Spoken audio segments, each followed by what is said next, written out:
What's going on, everybody? Just got a little surprise like 2 seconds before the show started. Uh, but hope everyone's had a safe and awesome week. I know I always say this, but might be a bit of a shorter show tonight. We're just talking about more comic and movie suggestions. And I'm going to level with you, folks. All the books and all the stuff I'm showing you tonight, I have read, I have seen. But my memory is garbage. So I'm going to do my best to obviously not spoil anything for you, but to kind of give you a little synopsis on everything. Now, I built a slide deck just because I'm so used to doing that with work that I just built one. It also is easier for me to just pop a picture up on screen. Now, if the other folks want to suggest something, by all means, they just tell me, hey, man, I want to talk about this real quick. I'll pop the slide off, get us all back on the screen, and we'll let them talk. So hopefully, we suggest some stuff tonight for y'all that you'll be interested in. And as always, if you have anything you want to suggest to me or us, please do so. I am always taking notes. I am always looking for new stuff to read. I will never finish reading all the comics that I want to read. So that's that. So real quick before we get started, if I saved everything like I thought I did, but I'm not sure. Oh yeah, I did. Do me a favor, if you're a Vampirella fan, a Dynamite fan, go check out their Kickstarter that is going on right now for the Vampirella blind bag they got going on. And also check out the one they have in pre-launch for the Wizard of Oz by Sue Lee. As soon as I get that copied and put it in here. There we go. So yeah, kind of an easy night. We're just giving people suggestions on things. I have one movie on here that's not comic related. It's just an underrated movie that I think everyone should give a shot. And most of the movies I have are going to be from the DC animated universe. So just wanted to throw that out real quick. I was going to do a little bit of a Red Sonja review, but I think Jenna wants to watch it as well, so I wasn't going to watch it without her. But I do have a book that I read today because I told Ed I would. So hopefully he's listening. I don't see his camera on. That's another thing I got to warn everybody. So the craziest thing that's going to happen tonight is Ed's actually watching a sports ball game. He's watching his Michigan team, I think, football. So it could get a little crazy. But let me see if he is here in talking spirit. Right down the middle. That's what I'm talking about. What's going on, Ed? Oh, hey, are we on? Yeah. Oops, sorry. Hey, everybody. Hail Hydra. Hey, man, and you know something else right before I started the show? Yeah. Somebody else popped in here. Did Nope show up? Huzzah! Hey, what's up, Nope? What's happening? I made it. About time, slacker. Yeah, by the skin of my teeth. Hey, man, he was going to a friend's karaoke bar opening, right? Was that what it was? It wasn't an opening. It's in their basement, so it's not an actual bar. Oh. It's just they put in a bar in their basement. It's karaoke themed, but she wound up with some nasty sinus thing going on this week, so we just opted out of it. Damn.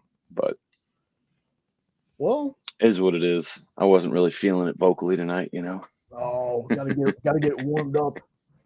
Right. Oh man, good to have you. Good to have you on, though. Yeah. That way, it won't just be me listening to Ed yell at the TV. Hey, now. I'm excited for that part, man. Yes. God, yeah. There it goes. So, sorry. I'll try to mute. No, you're good. It's almost halftime, so you only got about 20 seconds left, and it'll be okay for a little bit. Okay. Well, on Ed's request, Nope. I read Did you do FF 81? This man, this monster, and where 51. are we at? Why did we? I didn't set this screen up right. There we go. Yeah, so I read This Man, This Monster. I thought it was pretty good. Isn't that a great story? It really is. Now just to tell people, this is old school in the 60s, 70s era Fantastic Four. A 100% Stan Lee written story, and I think it's his best work. Yeah. I really do. So the language is very of the time. Mm-hmm. I almost forget how kind of flowery some of the language was in comics back in the day. Flowery, I like that. Yeah, flowery, but also By golly. yeah. The pretty flowers, they're like marigolds. It's great. Hey, you go suck your head. That's kind of some of the language that was in there. It is halftime. The laptop is open. Hello. Oh, and apparently that me saying go suck your head opened my Gemini on my phone said it can't do that. Okay. I'd love to see it try. Yeah, well, it's already busted. I mean, soaking wouldn't hurt too much. But yeah, I really dug it. Good. The end of the story was kind of like redemption. Yep. So yeah, that's what I like about it is that it started and finished in one issue. Mm-hmm. And it's great storytelling. It's some of Stan's best writing. I love this book. Every time I see it, I buy it. I've got like 5 copies, and I don't know why. Well, again, it's one that if I found like a Marvel Masterworks or True Believers copy of, yeah, I would totally get it to have it in my collection. Good man. Yeah, it's a really good story. I thought you'd like it. I really did. Yeah. Because I like how they progressed it and how they worked it and how they finished it all in one comic. It was great. Oh yeah, and it was such a, and I don't mean this in a bad way, it was such a quick read. Yeah. Yeah. But it was a full story. Yep. Like didn't leave me wanting anything else. And a solid story. Yeah, very solid. But again, it is one of its time, but that's okay because I read stuff like that anyway. So, yeah, I really enjoyed it, man. Good pick on that. I'm glad I read this. Well, good. That makes me happy because it's not my favorite comic, but it's my favorite story. I love the story in this thing. Yeah, that just means now I need to go back and read the other 700 and something odd issues of Fantastic Four. Well, hell, that shouldn't take you more than 10, 20 years. You'll be all right. Hey, I made it to issue 30 of The Boys. I hadn't read any more Boys. That was my reread. Like I'm rereading The Boys, but I'm reading other things at the same time. So I read like 10 issues of The Boys, go and read something. 10 issues of The Boys, go and read something. I actually read a newer comic that is actually on my list of stuff. So Nope, turned me on to some Mr. Fish.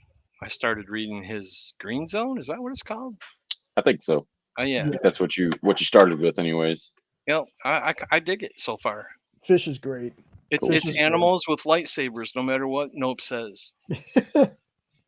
See, I think he's got the Alice in, is it Wonderland or something like that, or it's something? Alice Lost in Wonderland. Yeah. Lost in Wonderland. Yeah, Unknown was asking about that last night. Yep, that finished. I think it was yesterday. I think it was the last day for that one. Yeah, they went live for the finish. And then ex-lieutenant who's on the show sometimes had said that there's actually that after campaign thing that they do where you can still buy it. Yep. Oh yeah, backer kit. Yeah. The pre-orders. I really like that they do that. Yes. I really do. Because if you can't back it right now, you still have time. Yeah, more and more Kickstarters are feeling like they did that. Like I went to go look at that Bride's book, and apparently they had a pre-order. Hey, Unknown, what's going on, man? Hey, Unknown. Hey, Unknown, what's up, brother? So, I like that they're starting to do that for people that might have missed out on the campaigns. You know, they keep up the post-launch for a little while. Because I noticed the Brides had like a pre-order on that Kickstarter. You got Bobby Joe #5 going on right now. I think they're almost done with that one. But Bobby Joe's a really good book. Oh, I read that Mary one that you had. I can never remember the name of it. I read The that. Murder Mary. Yeah, that was Yeah. good. I enjoyed that. Yeah, That's from your buddies, right? Yeah. In fact, that one is actually Scott Wilkie. Oh, cool. Yeah, Scott did that one too. Yeah, it's a fun read. Like, again, I'm so basic. You give me a Deadpool adjacent like character, and you got me. Was he the one that wrote Periwinkle? Yes. Yeah. Periwinkle, Cupid. I haven't got to those Frost. yet, but Ooh, I will. yeah, those are all really, really good. Yeah, no, and I'm glad they did, man. Because like I said, there's a lot of time. Look, I follow a lot of people, and there are some times, man, that I don't get a notification that they even launched a Kickstarter, or I don't get notified till like the last day, and I got to be very choosy right now, at least with things that I get. I can get 1 or 2 a month. Like, used to be back in the day when I had my job I was at for 80 years. You know, I was back in 5, 6, 7 Kickstarters a month, but then I was like, okay, I gotta slow down. I like having a house. Right. So, I made the pledge to back off on buying for a while because Halloween's coming up, and I Mhm. always allow myself a little splurge on the Halloween books. But I'll be damned if I wasn't targeted like a deer on opening day last night by Michael. But I held strong and I never pulled the trigger, even though Nope had to talk me off the ledge a couple times. So I'm like, I gotta get it. And he's like, you don't need it. I'm like, I know I don't need it. And then he started, and I'm like, nope, you don't need it. And he's like, but I want it. And I'm like, well, if you get one, I get one. And he's like, well, I don't know if blah, blah, blah, blah. It was fun. But I don't even swear know to if they God, have it. Michael chose last night to show every Black Cat cover that he has. He oh, showed goodness. he showed every horror book that he has. He was killing me, dude. I'm like, Michael, you're killing me, brother. Stop it. It was on purpose. It was deliberate. And he started throwing out the Star Wars. Yep. Then it was Nope's turn. Oh. Did he have that book you wanted? Did he get back with you? No, I haven't heard from him, so it might be safe. You did buy one though, didn't you, or not? No, that was the only one that I asked him about. Oh, okay. Okay. I thought Yeah, you there was a jumped couple on that I a was $2 book. considering. No, there was a couple of them that I was considering, but I had them, so wasn't a threat. Mhm. Yeah. So yeah, you know, folks, it's a bad habit, but go scroll through Kickstarter and just look at comics. Like, Or board there- games. yeah, You or board game what? or anything you want, really. Unless you guys know a trick I don't, Kickstarter is not very user friendly for searching and looking for things. Because when I was going in there searching and looking for stuff, they were showing me stuff that had finished like 3 years ago. I'm like, what are you doing? Don't show me that. And I Yeah. tried to narrow it down. I narrowed it down to comics, horror, Halloween, and it only gave me like 4 books, and none of them were Halloween related. So I'm like, okay, well that's unlikely, but I don't know how else to search for it. But Yeah, maybe. it gets kind of weird. Like, if you're looking for specific things in comics, you kind of have to know like a title. Yeah, because I've had that same issue. Don't have the exact title, and it doesn't even give you the results that you Uses want or magic. nothing like that. Uses magic. It does use magic. I'm telling you, black magic, because man, you'll be scrolling through there and you're like, that looks interesting. Like I I said, did not know I wanted that. yeah, when we did the Kickstarter and I found that one book randomly, the Phenomenova thing, and the next thing I know, they're on SketchUp with Mog and Mel. Right. I was like, Every time you say that title, I want to go do do do do do. Phenomenal. phenomenal. Do Yeah. do do do. You're welcome, everyone, for the earworm. Love you, peace. That's kind of what Ed does. Pretty much. My theme song, their theme song, all the time. Theme songs yet to come. Oh my goodness. Yeah, I've been plagued with one of those all day. We can't wait to do our Friday show. We're gonna get it one of these Fridays. But we're looking forward to it. You got a sneak peek, but we haven't pulled the trigger on letting anybody else in on it yet.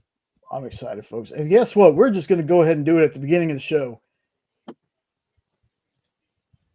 Are you dope too? Do yourself a favor, and if I could find the damn, there it is.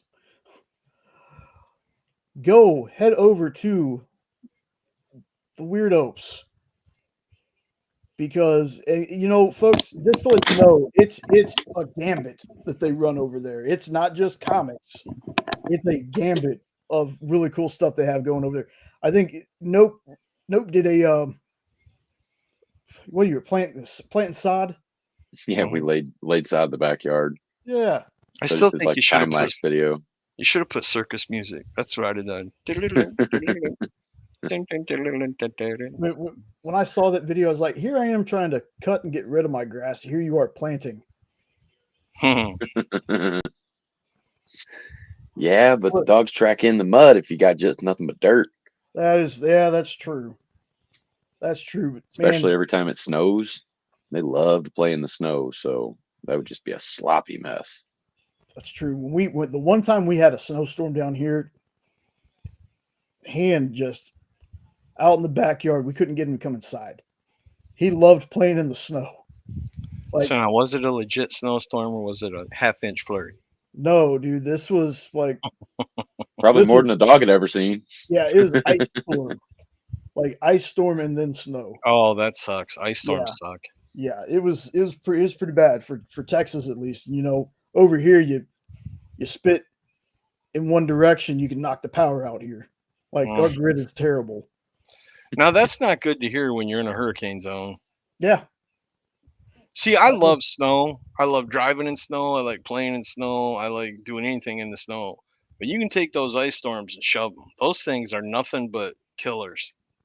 They had one in the upper part of Michigan last winter, and there were cities that didn't have power for over a month. And it downed like I think they said 5,000 acres of trees that snapped in two from the weight of the ice. They got over an inch and a half of ice, which is insane. That's a crazy amount of ice. And I was so glad it went north of here because I didn't want it.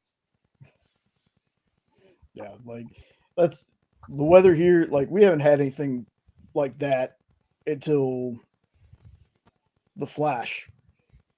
Flash was out. We're getting to the end credits of that movie, and there was like a freaking microburst that happened. Yeah, I remember that. Knocked out power in the theater, and we're driving home, or I should say, she's driving home. I'm trying to be her eyes, and there's just tree after tree in our neighborhood. Just like our neighbor, he had a tree next to his driveway, pulled the front end of his driveway all the way up. It was bad. Dang. It was bad. And then now we just got the heat.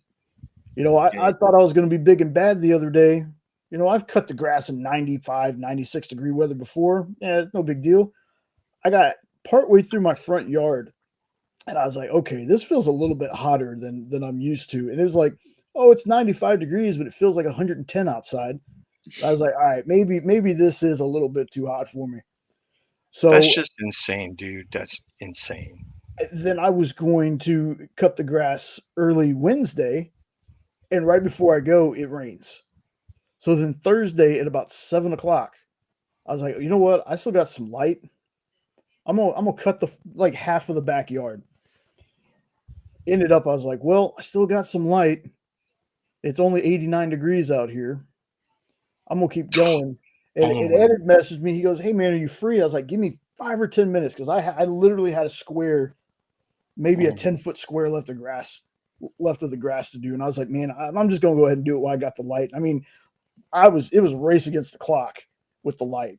I think when I got to the final strip of grass, it was like, okay, I can't see shit now. So two words that do not belong together. Only 89. No, that's just sick and wrong, my brother. No. I said the heat. I can always do the heat. The cold hurts me too much. It's getting hot in here, so That's right. take off all your clothes. Jenna's like, "Hey, can you grab this thing out of the sink when she's had the hot water running?" And I can just reach my hand in there, grab it. She's like, "How do you do that?" I was like, "Because my hands are kind of like from years of working in the freezer. My hands are kind of numb when it comes to heat. So I'm like grabbing stuff, and you see like the steam rising off my hands. It looks like right out of a movie. I'm like, "Here you go." She goes, "Nope, that's too hot. Just put it over there." I'm like, "All right." Just 'Cause tell I her don't- the same way you can eat a ghost pepper. yeah. For those that don't know, my wife cannot taste spice, Spice. and to her, it's either smoky or I think she says sweet one time to describe something. I've seen her eat things that they should be in a lab somewhere. Like children. Yeah, but those are video game children. Well, Like that took the fun out of it. it's crazy, y'all. Like ghost pepper challenges and all those little heat things. She goes, as long as it tastes good, I can eat it. Because I'm the same way. I love spicy stuff. Spicy stuff hates me. I'm love going to spicy send you stuff. guys the world's hottest gummy. It's at 11 million Scoville. You should. And they're saying that no one can take more than a sliver. And I want your wife to go online and pop that sucker. Spice Girls is literally the only thing she can handle. Spice. So yeah, like I love spice. Spice does not love me. But I also have a thing about I don't like spicy stuff that's just spicy to be spicy. You know, that's got to have some flavor. I don't want something that's it's 20 million Scoville units, but it tastes like crap. Right. Like it's got to have some kind of good flavor to it. There's a mix there. Like I'll eat some stuff that it's just like, no, you shouldn't be eating this, but it's so good. I love Where if spicy you were- too, but it don't love me anymore. Tear up your stomach. Yeah, exactly. And it So- tears out another area too when it comes out. Ring of fire, yes, sir. Ever since I lost my gallbladder, man, the Ooh. spice just goes right through me. So I haven't yet, but have either one of you watched the Red Sonja movie yet? No, Mm. I No? skimmed through it and I was like, uh-oh, but I haven't watched it yet. I'll reserve comment. But if it ends up on a bad movie you must watch list, so be it. I'm going to be honest. Hey, nothing wrong with that. Love you, I'm Nick. I'm just excited because I'm ready to see some other things, but I want them to do well. You know, like we got lucky with Did you Dark just say Horse. you want them to do well? That's just weird. Oh, jeez. You said I want them to do well. You hear that? You hear that, folks? You hear that, folks? He bullying me for my stutter. Oh, is that what you're gonna play? Is that what you're gonna play? Yes. You want No. bullying? I'm just starting. Oh no. You know, we had the Dark Horse movies where the Hellboy ones, and those did well. It wasn't a Marvel movie, it wasn't a DC movie, it was a Dark Horse thing. So I think I'm going to enjoy it just because the trailer itself, I really want to good. enjoy it. All I did was like a quick 30-second at a time blip through to see what was going on. Yeah. And at one point, it looked like they were living in the Shire, which was kind of funny because it almost looked like the exact set. But I only saw a quick clip. Yeah. I've actually been nostalgia watching lately. Mhm. I watched Rocky 3 and 4 yesterday. I don't know why. Yeah. I've probably watched like 3 full seasons of South Park.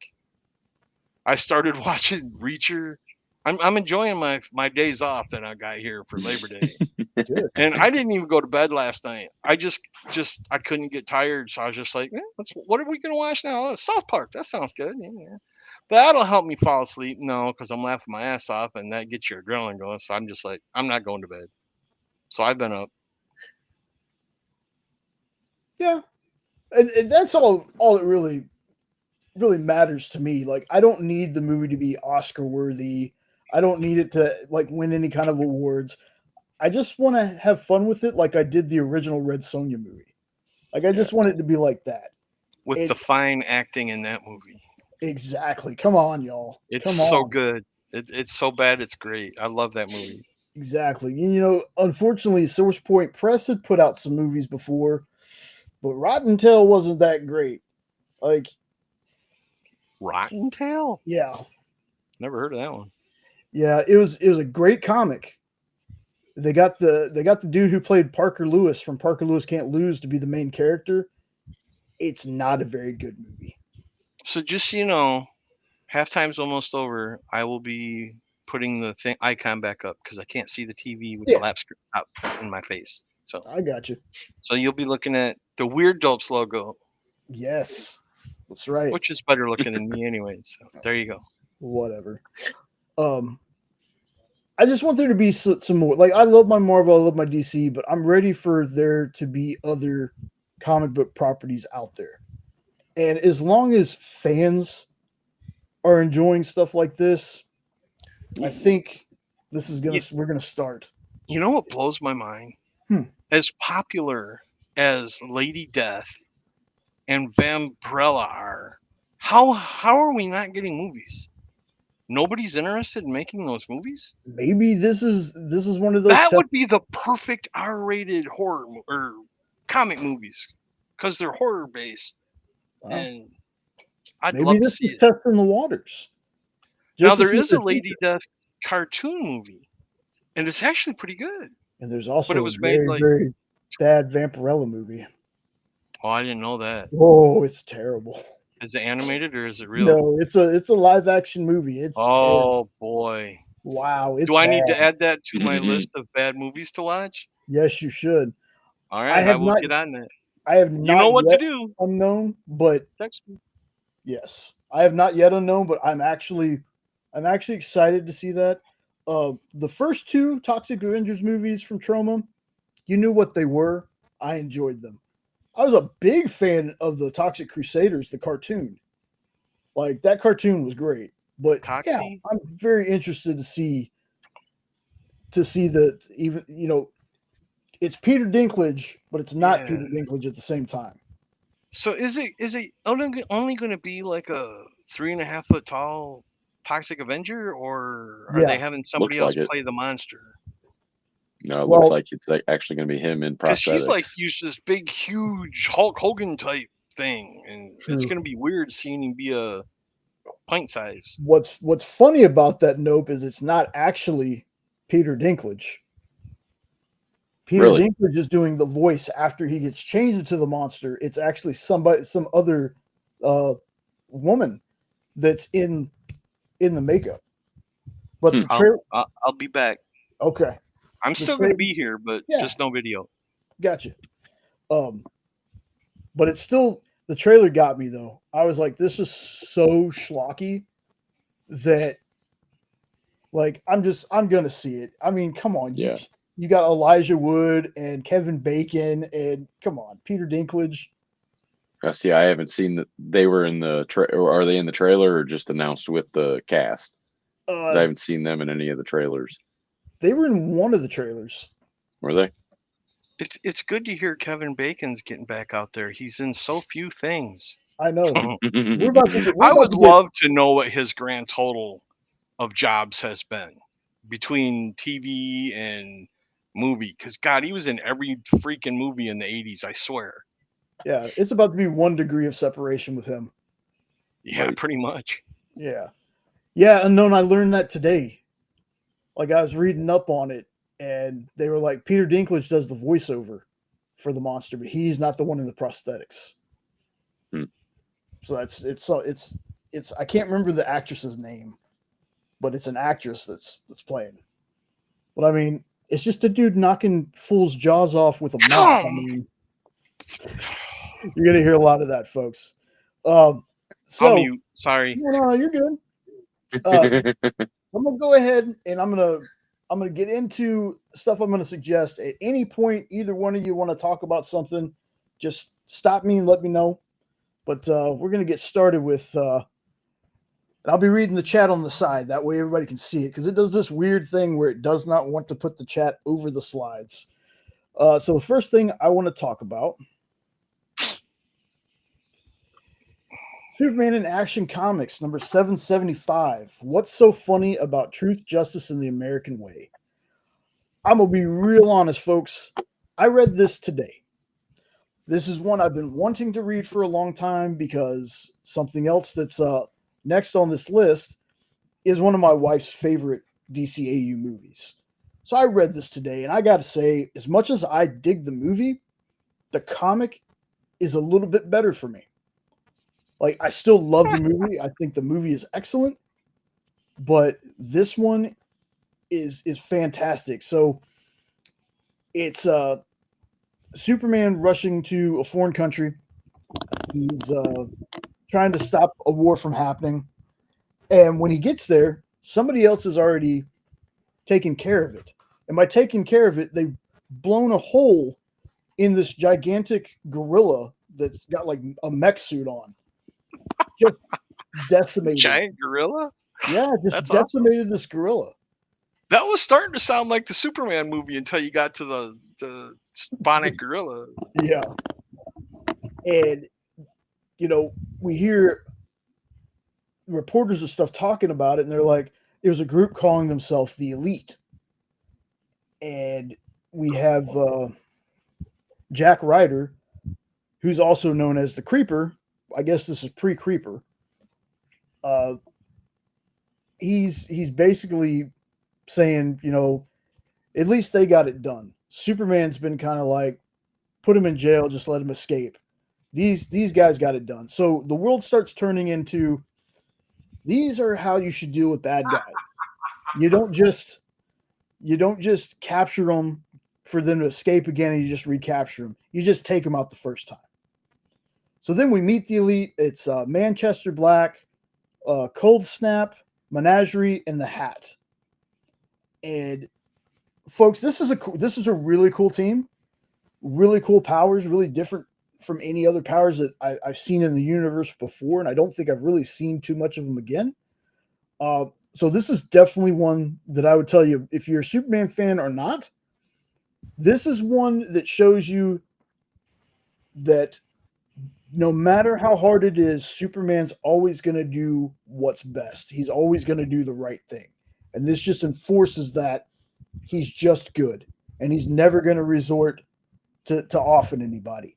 He's always going to try to either save people or put them before a court to be judged, by law and all that. This was just a really good story. I'm glad I finally read it. Again, this I finally read because of the DC animated movie Superman versus the Elite, which is really, really close.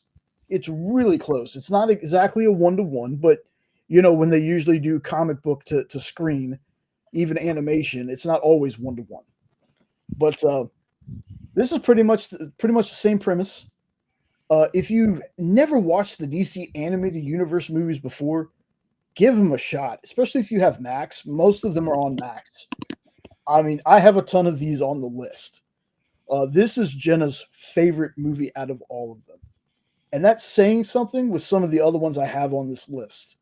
Like, we talked about it before, so it's not on the list this time, but the Flashpoint Paradox was a phenomenal animated film. So good. Really good. Yeah, And it was so faithful to the comic too. Yeah. I'm not even into cartoons, and I love their animated movies. Yeah. Their Batman movies, the Superman Red Sun, they're fantastic. Every one of them. I haven't seen a bad one yet. Oh, yep, that's what I was going to say too. 100%. Now, I haven't seen all of them. There's a few that I'm missing. I was saving the Crisis on Infinite Earths one because it was a 3-parter. Now that all 3 of those parts are out, I need to watch it. But yeah, this one, and the funniest thing to me is you look at the cover or the poster for this. Some of those characters might look similar, but trust me, Superman don't look like that. You get big, beefy, bulky, tall Superman animation in this movie. Like, he's a hoss. Are the Elite like a new group, or is it just like Elite? What's the title referring to? What's the Elite? That's what they call themselves. It's a group. Yeah, it's this group of 4. Like I said, Manchester Black, who has telekinesis. You have Cold Snap, that I believe he controls electricity or anything that has like electrical pulses. You have the Hat that You have the Hat that can pull interdimensional monsters out of his hat. I want that hat. He's a drunk. It's so fun. In the movie, he's so funny. And then Menagerie has this kind of the symbiotes, but they call them symbeasts, like all these snakes that kind of cover her body that she could shoot out. The Ruby crossover I have not seen or read yet. Jenna has. Jenna collected the Ruby Justice League comics when they were coming out. I have not read it. Oh my god! But That's a really good cartoon. Yeah, that's what that was about. Oh my god. yeah. I thought you were just a really big Ruby fan. Yeah, that's it. Yeah. Our So, guy was one guy away from breaking it for like 90 yards. Sorry. No, you're good. You told me, come on. Yeah, I know. I keep telling you you're good. So next one I got is Afterburn. Now, in case nobody saw, I did a trailer reaction. They're making this a movie with Dave Bautista.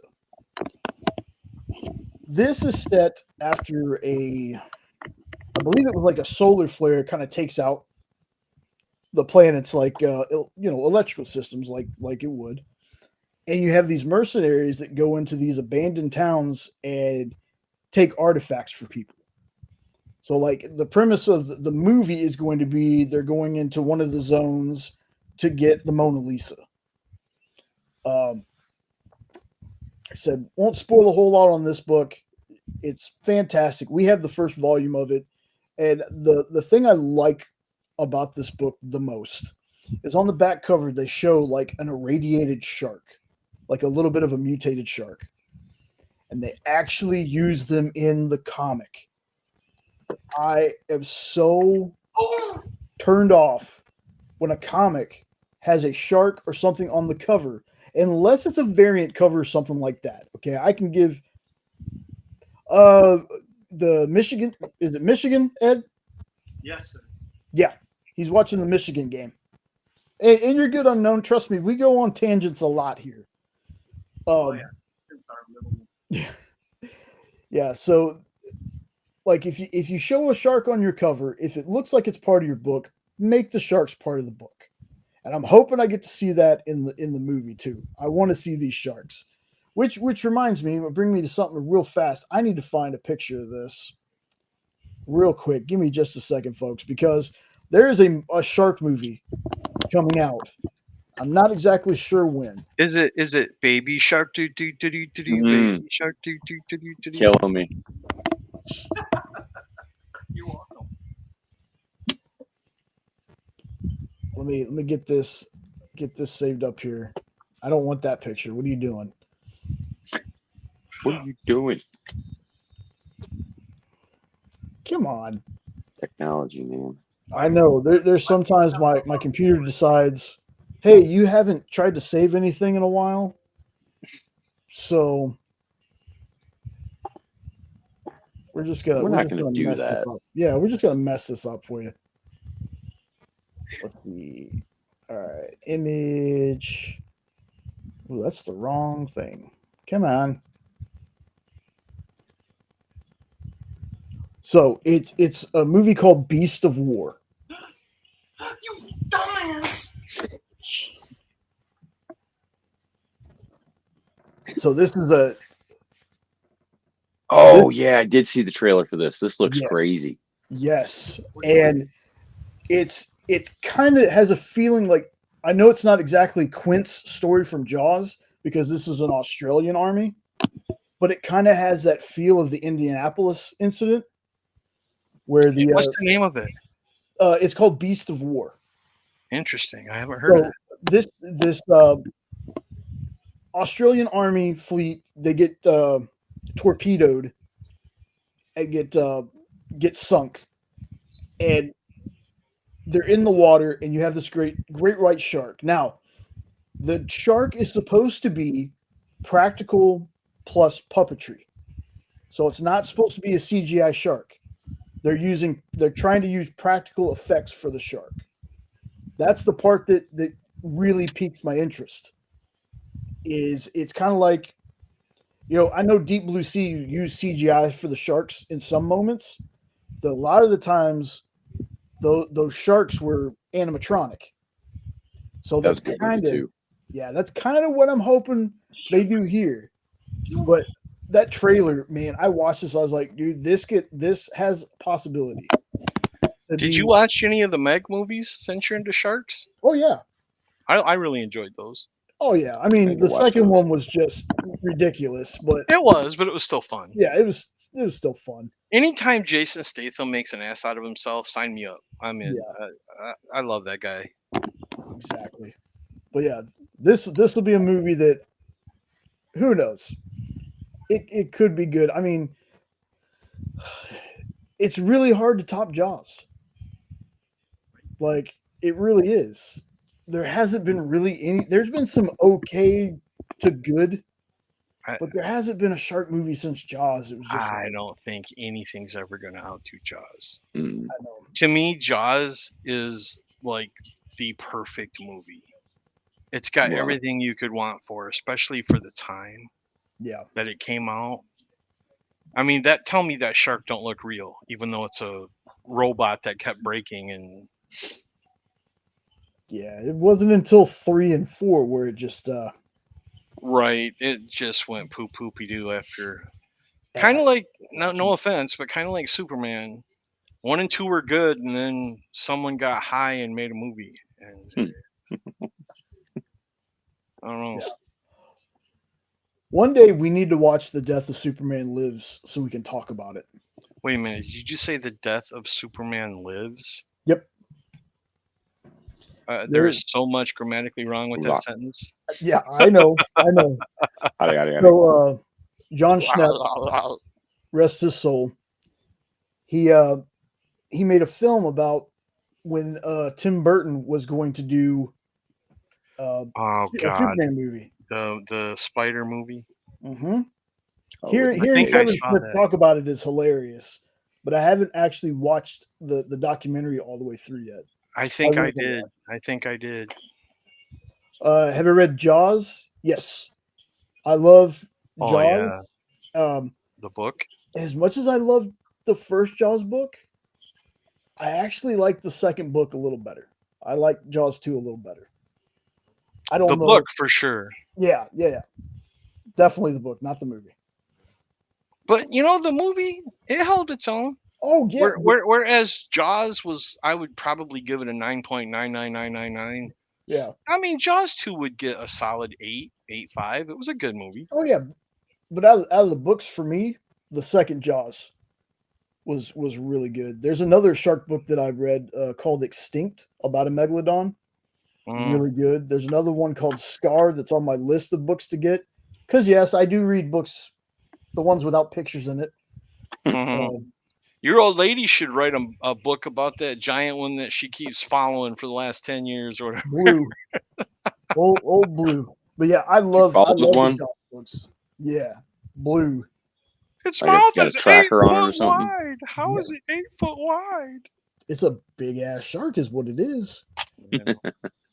When Big you're that ass. big, you don't care about people being around you anymore. You just don't care. Get close, I'm gonna eat you. Well, that's not even floss for this shark. This shark is huge. That's a great pickup line too. I'm just saying. Straight and to the point. Speaking of sharks, there's a book I didn't put on the list because it just makes me mad every time I talk about it. There's a book called The Atoll. Only 2 issues. Yep, I read that.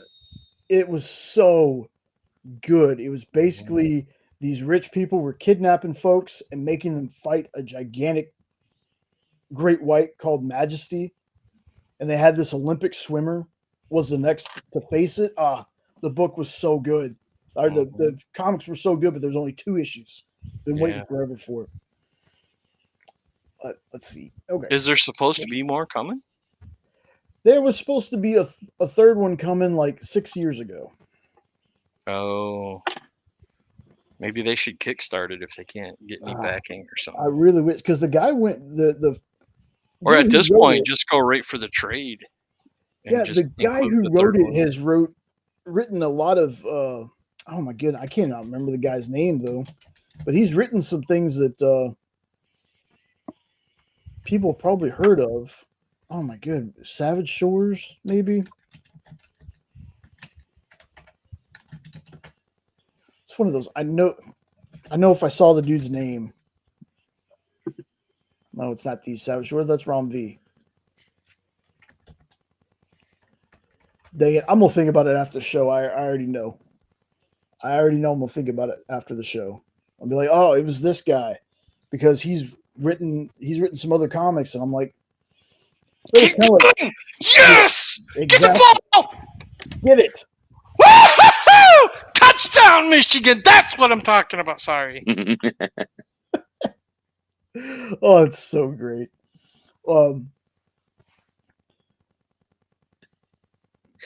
Nick Spencer getting back on Bedlam, but that's never going to happen either. So let's see. There you Man, go. this is a close game, man. 34-10. It's a nail biter.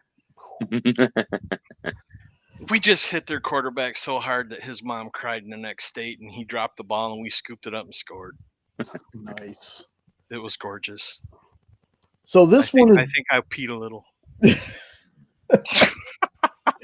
So this one's Barbaric from Vault, and That's a good one. this book is so good. So you have Owen, this barbarian, who lives by this code, and he has this axe that he's cursed with, and the axe gets drunk off blood, and it's a talking axe. Oh, You give me something that has violence and gore and a talking weapon, and I'm all in. over it. I'm all over it. It's like, I read God Country because Sean had read it first, and he loved it so much. I read it, and I was like, man, this really is a good book. And the Talking Sword got me. yeah. And then I want to say there's a Red Sonja book where she also has talking chainmail or something. What's the one with the talking axe that has the attitude? I love that one too. Well, I thought that was this. Is that one? Yeah, Barbaric. Okay. I was thinking, I always get Barbaric, and I don't know if you've read it, but it's called Behemoth by Scout. I always get those confused. Yeah, no, I got you. And there's so many different Barbaric stories. Right. And this is a fun book, y'all. This is anachronistic language, language that doesn't fit in the time, but it works. It's just funny. And look, there's even a quote on there from Scott Snyder. Well, it's what you want and way, way more. So this has been a favorite of mine for a while. So yeah, this is another one. I hate. I'm getting to the point where I hate saying this, but I want to at the same time. This is one of those things I would love for this to be a series, an animated or a live action. I'd love just a 4 to 6 really tight episode. Oh, you're so full of. I am not. I am not. I really do. You're blowing smoke. I had to mute myself on that one. They just took our touchdown away and threw one of our players out of the game, calling it an illegal hit. Ooh. Yeah, it's bullshit. To the quarterback? Yeah. You hit him too hard. Yeah, pretty much. He's got sand in his vagina or something. Oh, sarcastic incoming. Sarcastic. Just wait. I hit the mute button before the 4-letter words came out, so give me a little credit. Good job. So yeah, that's Barbaric from Vault. I tried to do a comic movie kind of thing, but here's the one that started it all for me when it comes to the animated universe stuff. Mask of the Phantasm. This one, I remember the villain being awesome, and the twist kind of got me as a kid. Real honest, y'all, it's been so long since I've seen this one. I just know that this is something I'm going to end up rewatching. And for some reason, if you've never seen this, I would 100% tell you give it a chance. It is from Batman the Animated Adventure, or is that what they call it? Batman the Animated Series? The animated series, yeah. Yeah, there you go. It's from that. It's Kevin Conley. And this Like, was actually a Henry Conroy. theatrical production too. Yeah. Wasn't that remember the that one craze. that introduced Harley? Batman animated series? I think it was. Yes, the Yes, show. yeah. Yeah. Yeah, but I don't think specifically this movie at all. There is a new character in here, but Yes. obviously the Phantasm. Yes. And again, I love the animated series so much. Breathe, So push, breathe. when this came out, Don't fight it. yeah. Blow an O-ring. Drop a line. Only if it buys me dinner. So yeah, there's Mask of the Phantasm. Let's see, next up. All right, so you might be able to find that you should be because this is also put out by Source Point Press. This is Good Boy from Garrett Gunn, Christina Blanche, or Dr. Christina Blanche, Dave Lentz, Kit Wallace. I think this is on Kindle now too. Yeah. Oh, Comixology, maybe. Soon to be a movie. Let me see. oh, that'd be. He was gonna make a video game. We backed it, and he's like, "Hey, I'm canceling this because we're gonna go with somebody else. I'm still waiting for the game. No rush, Garrett. I know you're a busy dude. You got 9 million projects in the works. If you've never heard of this, basically what it is, it's a love letter to John Wick. But this is Call time out! This is a world where animals and people kind of live side by side. And Flint Sparks, the name of the dog, and his human, John Sparks, were mercenaries. And they were given an impossible task. They completed it. They got out. And some of their old friends decided, no, you're not out. Come to the house. And instead of the dog dying, it's the human that dies. And it's the dog seeking revenge. It seems wild. It seems ridiculous. It is. It's very gory. It's very heartfelt, though. Action-packed, funny. Highly recommend if you can find Good Boy. We got the Good Boy Omnibus #1 sitting on the shelf. This is I don't know where I've seen it. It's such a good story. Again, if you're a John Wick fan, I think you'll love this. Garrett and them did a fantastic job on this. So yeah, that's Good Boy. And another thing that I would love to see is something animated. I think this would have to be animated, just because doing live action animals nowadays is kind of weird. We don't want another Cats situation. So next one I got up. This is an Elseworld DC animated movie. This is Batman: The Doom That Came to Gotham. This is like steampunk era Batman hunting down Jack the Ripper. It has a little tie to Cthulhu too, doesn't it? I think so. Again, this is something that I haven't watched in a long time, so I forget everything about it. Yeah, because I think this one's supposed to be like a H.P. Lovecraft kind of. It's been a while since I watched this one, but I did watch it. I do remember Cthulhu being part of it. As Jack the per the Ripper is in tentacles. this one though, right? I believe so. Okay. Or maybe that's one of the other. Not Gotham Gotham by by Gaslight. Is that That's what it is? Gotham by Gaslight. I'm getting them mixed up. Okay. Okay. Sorry, see, even me, I knew exactly what I was going to do, and I was like, it was supposed to be Gotham by Gaslight, so I haven't actually seen The Doom That Came to Gotham. I need to put that on my own list. I watched this whenever there was a whole bunch of them on Tubi. Yeah, that's the way to go. And that's whenever I watched The Elite, but I started with that one and then followed it up with so many, and that's why it's so hard for me to remember the story on that one. Yep, I'm writing that down for myself. I know I have it somewhere. I just have not watched it yet. So I would suggest you watch it anyway because it's Elseworld and it's the animated stuff, and the animated stuff is killer. So, yep. All right, so I'm going to go on to the next one now. Which I hope they start doing more Elseworlds animated movies, I hope so. We have this whole Elseworld imprint on the movie and TV side, Mhm. And the only thing we've had so far for that was Penguin and the Batman. Like I'm waiting Right. for them to do something else. So this is Gotham Central. This is more about obviously Gotham PD than it is Batman. And Batman has some scattered appearances throughout it. But this book shows you, when the sun goes down, or the sun comes up, I should say, when the sun comes up, the crime doesn't stop in Gotham. But when the sun comes up, Batman goes away. So this is basically the GCPD taking care of the aftermath of stuff and things like that without the help of Batman, because a lot of it's during the day. They do have night stuff in there, of course. We bought 2 volumes. I'm pretty sure that there might be another 1 or 2 of them, but these are excellent stories, especially if you're into crime stories.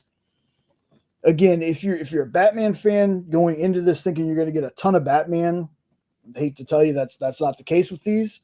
There is like I said, scattered kind of parts of Batman, but I mean, for me, all it took was seeing the 2 names in yellow there. Brubaker and Rucka write some killer stuff. So if you're a fan of theirs, this is definitely one to pick up. Let's see. All right, now here's my one that doesn't have anything to do with comics at all. I had to bring this up. This is Boy Kills World. If you have not watched this movie, it is one of those movies that you stick in, you turn off your brain, and you just have a good time. Like it's gory, it's funny, it's action packed, balls to the wall, and I mean you got Skarsgård and you got Jessica Roth or Ralph. I don't know how to say her name, but the main character from Happy Death Day, she's in it. You got Famke Janssen in it as well. You got a guy I can Jean never. Grey, right? Yes, you got a guy I can never pronounce his name. Shalto Copley, I think is his name. He was in District 9. He was in the A-Team remake as Howlin' Mad Murdoch. He's in it. Okay. Look, the thing that got me the most about this movie was our main character doesn't talk. He witnessed something Skarsgård. horrible. Yeah, he does. He witnessed something horrible. His family's killed. He goes to this dude to train him as a child, and the last thing he remembers is playing a video game with H. John Benjamin, who, if you don't know that name, is Archer, Bob from Bob's Burgers. He's been in Family Guy. That voice, that guy. So he hears that in his head. He hears that as his inner monologue. And it's amazing. I wish I had H. John Benjamin as my inner monologue. It's such a fun time, y'all. Again, it's not going to win any kind of awards. It's just a fun movie. And if you have not checked it out, because it really flew under the radar, please. It's just one of those movies. Like I would put this I would watch this and Scott Pilgrim back to back. Like it's just kind of different sides of the spectrum of fun. So next up, I believe comic. So I read this today. Immortal Legend Batman. Holy crap. It's an Elseworlds book as well. Wow. This is This is a crazy story. It's not like any other Batman story I've read before. If you go to the Hydrasylum YouTube page, you'll see in the shorts, Sean did a short on this one. He explains it a lot better than I'm going to for you. But it feels like Power Rangers and Batman kind of merged. Yeah, it looks pretty cool. It's a great, like I read it today because Sean hyped it up so much that I was like, you know what, I'm gonna read this today, and if I like it, I'm gonna put it on the list for my suggestion. Yes, 100%. You should at least check this one out. Throw everything. Have it in my shop. you throw everything you think you know about Batman. This isn't even on like Earth. Okay, this is like outer space, future. There's like Gotham is a planet. Like it's Hmm. it's nuts. And 3 pages in, it gave me that feeling of this book should have had a rating on it just for a certain part that happens at the beginning. Hmm. It's kind of like how Marvel's doing now, where I can't believe some of their books. I didn't read the Mortal Thor just yet, but I've heard that book is incredibly bloody and incredibly gruesome in some parts of it. And I'm like, I have Werewolf by Night, the red band. We got that. That doesn't compare to some of the books recently I've read that have no kind of red band or anything on it. Like Spider-Man especially, versus Predator. and that's actually on my list lower down. But yeah, there's a thing in here where I'm like, man, that's kind of gruesome for not having any kind of warning on it. I'm just assuming now everything is pretty much teen when it comes to this. But yeah, this book is dope. Like I'm actually really interested to see where this thing goes. And it might only last a volume. Who knows? DC's done that plenty of times where a volume of two of something and then they're done with it. But I really enjoyed this one a lot more than I thought I was going to. So yeah, if you're a Batman fan or just looking for something different from Batman, again, it is an Elseworld story, so it's not main continuity. So you don't really have to know anything, to be honest with you. When you read this, it explains it to you very well. Super dope story.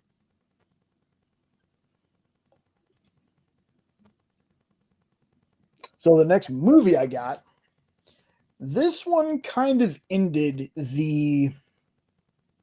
I think the Flashpoint Paradox ushered in the new 52 style or some of those stories. This one kind of ends the anime looking art style that they had for these movies. And that's when they move into the Superman Man of Tomorrow, where they do the thicker outlines of characters and things like that. Yeah. This one was definitely an R-rated movie. This one, you had characters dying. I mean, there were beats in this where certain characters died and you felt it. There's, Etrigan was in this too, wasn't he? I think Etrigan's in it. I think there's like some sort of time jump in it too. Is this the one that starts off with those two in the bar? Yes. Okay. Yes. I mean, slight spoilers. We get like a Superman Trigon kind of freaking mashup that's Oh yeah, because Raven. scary. Yes, it is scary, but this one not for the faint of heart, y'all. It, like I said, very R-rated, very violent, but such a good story. And it was, to me, it was a very good conclusion to this part of the animated universe that they were doing. So yeah, this is definitely one to put on your radar if you haven't watched it, because this also has to do, like I said, it's Justice League Dark, so it has to do with like Constantine, I think Swamp Thing, Zatanna. It has that part of Justice League Dark, a big part of it too. So yeah, if you're a fan of Justice League Dark, if you're a fan of just, oh, it's such a good story. Like I think I have an Apocalypse War around here, or it's called, maybe not Apocalypse War. I think it's Dark Side War. Yeah, I want to say there is similar animated movies of this same name kind of thing. Justice League Dark or Justice League, like you said, Dark Side War, Yeah, Apocalypse War. I remember trying to watch one and it was like the sequel to the other. yeah, I was like, well, wait a minute. You can't start with this one.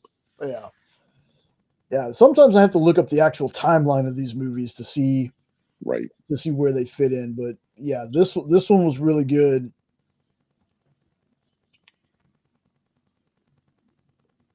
That's what I thought too, Unknown. Yeah, there's I'm pretty sure I have that somewhere further down my list, but I think Justice League Dark is definitely a part of this. This isn't a movie, folks, but I had to shout out, if you can find the Max Fleischer Superman cartoons, give them a watch. They're like rotoscoped goodness. from the 30s and 40s. Um, They're the again, ones with the yellow shield outline, right? yes, Yeah, I really love those. Those are so much fun. yes, like him punching lasers and fighting a mad scientist. Mm-hmm. Yeah. So again, not too much to say about this one. It's just I'm a Superman fan in all shapes and forms, and I really dig these cartoons. I have them somewhere. I just don't know. I got them on DVD real cheap from Walmart, and I was like, "Hey, I got the Max Fleischer cartoons." Like these were the They're ones on that Tubi. and yeah, they are on Tubi.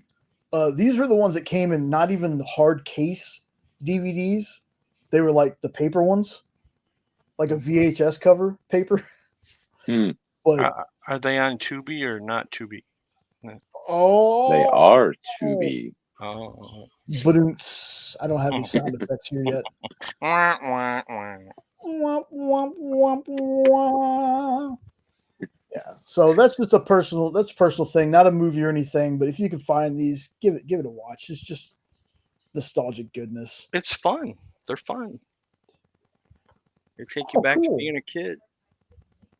Unknown says these were his first recollection of Superman from being a young child. Awesome. Nice. Let's see. So Love the suit. My mom made it for me. that instantly, man, instantly with that one. Justice League Doom. Meanwhile, at the Legion of Doom, Hmm. this is the one where we get introduced to Vandal Savage. Y'all, I don't remember this. I know I've watched it because we own it. I just don't remember too much outside of their fighting the Legion of Doom. Watch enough of them when they blend together. They really do. There's like 20 or 30. There's almost a Marvel Cinematic Universe just in the DCAU. Yeah, With and how that's many- not even a knock on them either. No, Mm-mm. it's not. And the other really great thing about these, if you can find these in stores and buy them, the extras that are on there are really cool. They have DC Showcase Presents, like little mini Oh, short the short ones. episode. Yeah.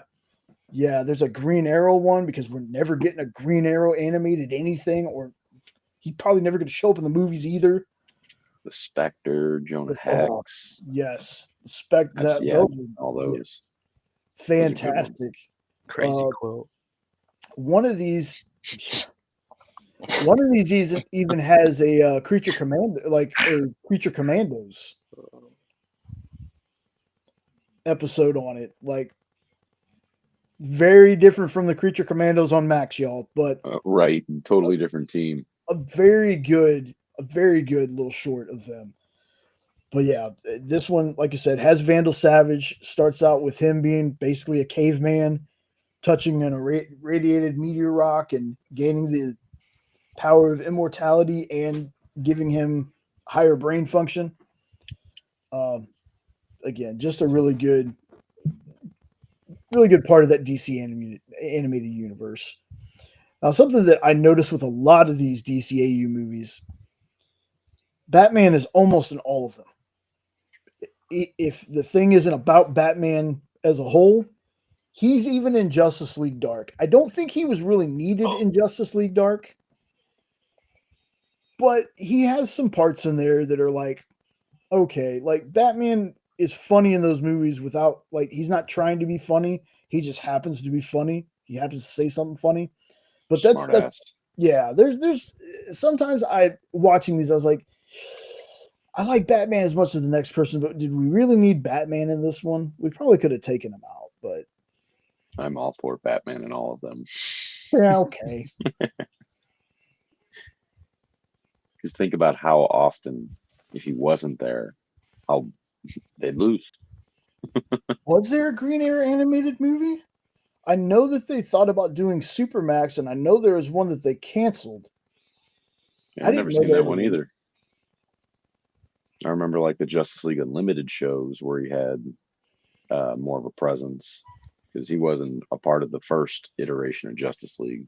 Right. But once they started to branch out and add more characters, Oh, the Unlimited series. those two shows were my jam, definitely. dude. Unknown, if you happen to know the name of that movie, if you could pop it in the chat, Dude, I'd love to watch that. Yeah, all good. So this one is, and I heard it from a bunch of different people. It's Miller. Malcolm McDowell was in it. I'm definitely checking that out after the show.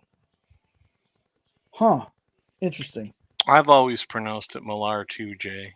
I know. But Millar, Miller, however you say it, and McNiven, this is Nemesis.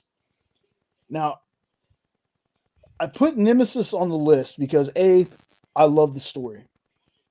And B, it's in like its fourth part now. They just recently released Nemesis Forever, which I read earlier in between my, the boys read. Never ending. Oh, okay, it was a short. That's right. Okay. Well, I need to rewatch that anyway because I love me some Green Arrow. But I read Nemesis Forever today. That series is going to be awesome too. But Nemesis is basically, I need you to think of a Batman with absolutely no morals and basically no hero to stop him. That's basically Nemesis. You think Batman is 10 steps ahead of you, Nemesis is 20 to 30 steps ahead of you. Like, this dude is a genius and not always the same person either, which is always interesting to me that when they do things like that. This is just a no good butthole. Basically, this guy's a dick. And I know we're not supposed to root for people like that, but the character is a badass, and the stories are very well written. Like, I would say that if Homelander is an evil Superman, then Nemesis is definitely an evil Batman. But I mean, if you're a fan of Miller's work, I think you're gonna like this too. Oh, you're fine, Unknown. Trust me, it's all good, man. Yeah, Neil McDonough was actually the Green Arrow in that movie. Which is so Came out funny in because he was Damien Dark on 2010. Arrow. Right. So, if you haven't read Nemesis and you're looking for something that's, maybe there's sometimes, dude, I love my heroes, but every now and then I got to read something horror. I got to read something about a bad guy. And then when it gets too much for me, I can always go back to my heroes. But this Nemesis series, I've really fallen in love with. Again, Nemesis Forever, I think just came out this past Wednesday, or maybe I'm thinking the week before. But either way it goes, great story. Definitely check that out. Let's see next. Here it is, Justice League Dark. Asking you shall receive. Look, here's what I tell people all the time. I love my main heroes. I really do. And although I have not read a ton of stuff on them, when certain characters show up in books to serve the purpose of the story, I love that too. I have been a huge fan of Etrigan, of Deadman. Boston Brand, the Deadman, has become a favorite character that I really know nothing about. I've read maybe one book of his, and I need to read more. I need to find more on these characters. And Swamp Thing. Constantine, I've read Hellblazer and things like that, so it's good. Zatanna, I've never really read anything just solely based on her. But this team is like the dark arts of the superhero world.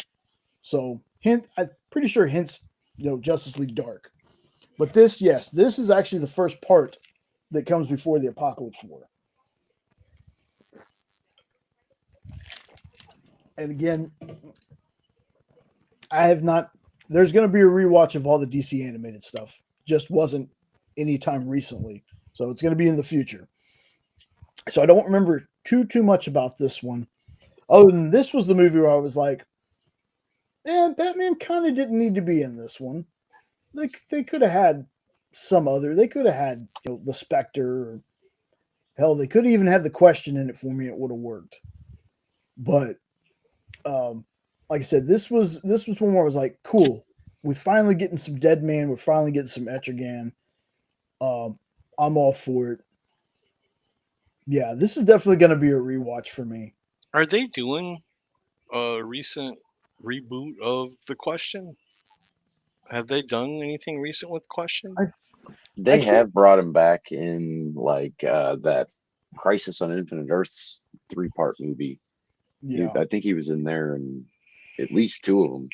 I don't know if he was in all 3 of them, but Has there been a Question comic in recent history?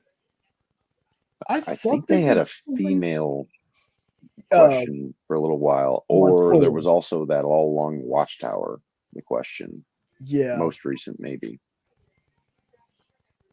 That was one of my favorite earlier DC books.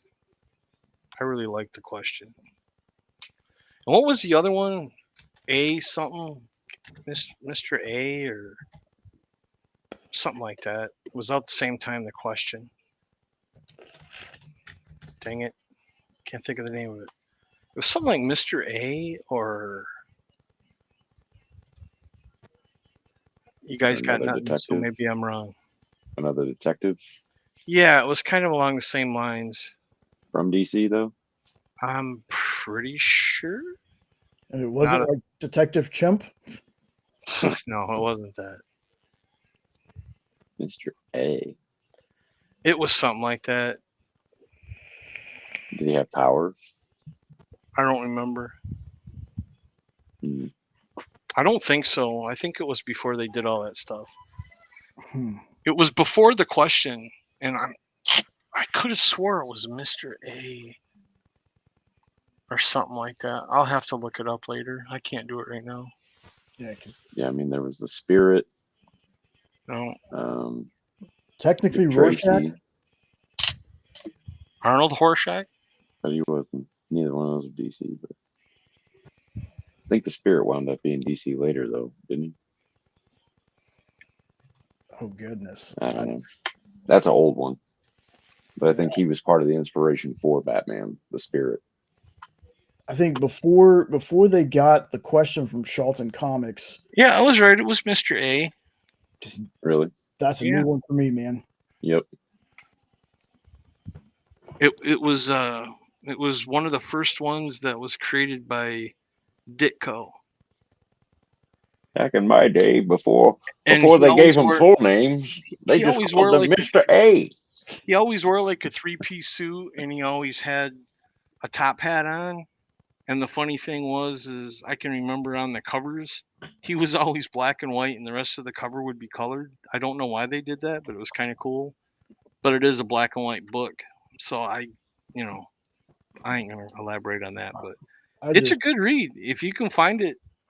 I would suggest picking it up, especially if you like The Question, because after The Question, I think one of my favorite Ditko stories was Mr. A. I just put that on the list. I bet it's kind of a play on the word mystery. Mr. A. You're right. Mr. It A. is. Here it is. The comic they wrote about me was Mr. Pain in the A, but that's different. It's true. It's true. They put a little sass on that A. Smack that sass. Ooh. But yeah, like I said, the Question, when it still belonged to Charlton Comics, I think that's what they made Rorschach, is kind of like his stand-in, or I got it backwards. It's the other way around or something. But I know they So made do you certain know, characters. did the character Rorschach come first, or did the Rorschach pictures that they use? I'm pretty sure the Rorschach pictures came first. I thought so, but I Pretty- just thought pretty- I'd throw that out there because Rorschach's not something that's an accident. It was definitely copied by somebody. Yeah. So let's see. It should be a comic next, I believe.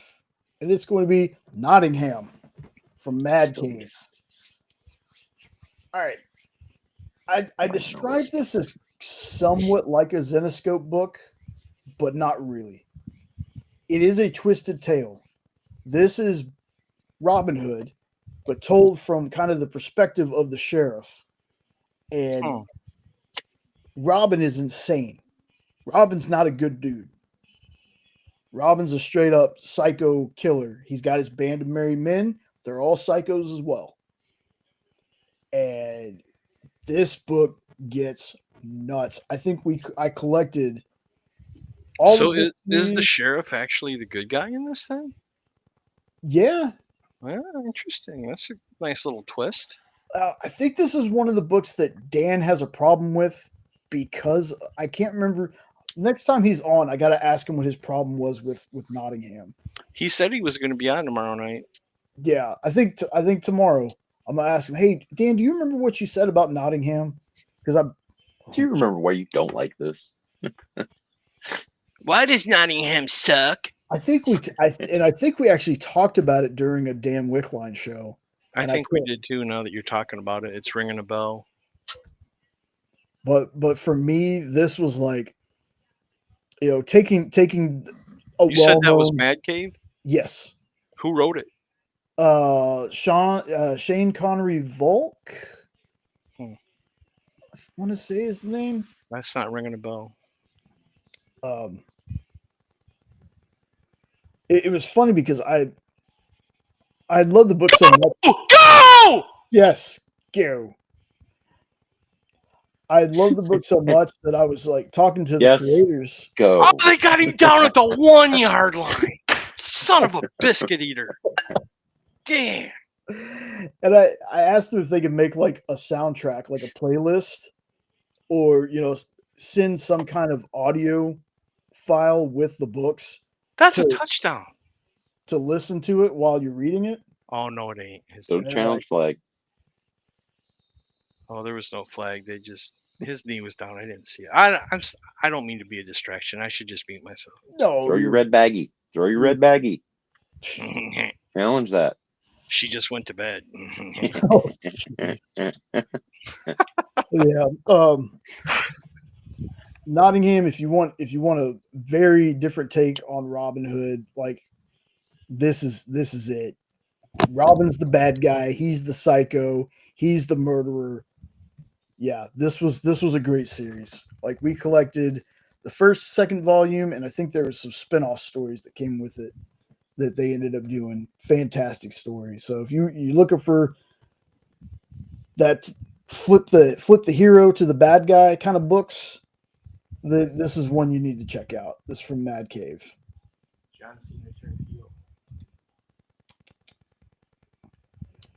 All right, now here's the namesake of the first chapter of the DCU.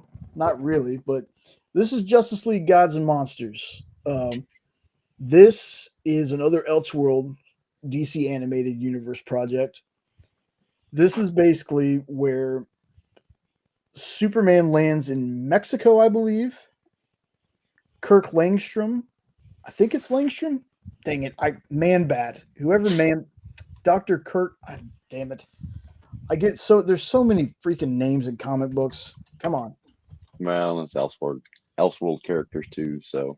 Kirk Langstrom. It was Langstrom. Look at you go. What makes it worse is when you have people like Stan Lee that like to have their names all start with the same letter, because then that really gets confusing. You could do a whole show just on that. Good Lord. So you got Superman, you have a different type of Wonder Woman. And then instead Go sports. Yay. Yeah, that was cute, Jay, by the way, at the beginning. Ed's watching sports ball. Yeah, that's what I'm watching. That was awesome when you said that. I was laughing. So, and then you got Kirk Langstrom that instead of becoming Man-Bat, he becomes this universe's Batman. They're not exactly good, but they don't exactly feel evil, this trio, but it's definitely not the big three that you're thinking of. Definitely not how they usually act. So this is another one for Elseworlds fans. Definitely give this one a look. And the guy that voices Batman there is actually Dexter. Michael C. Hall. Michael C. Hall? Yeah. It isn't not Benjamin Bratt. Now I'm trying to remember who played Superman. I remember looking this up whenever I first watched it because the voice sounded so familiar. I just got done watching Dexter, I think. It was Benjamin Bratt. Benjamin Bratt plays Superman, is the voice of Superman. And in this, his name is Hernan Guerrera.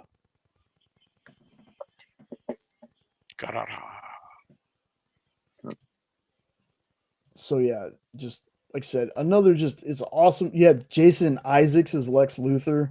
I mean, very They belong there. Yeah, these movies they get some star power behind them. Yeah, just a really good.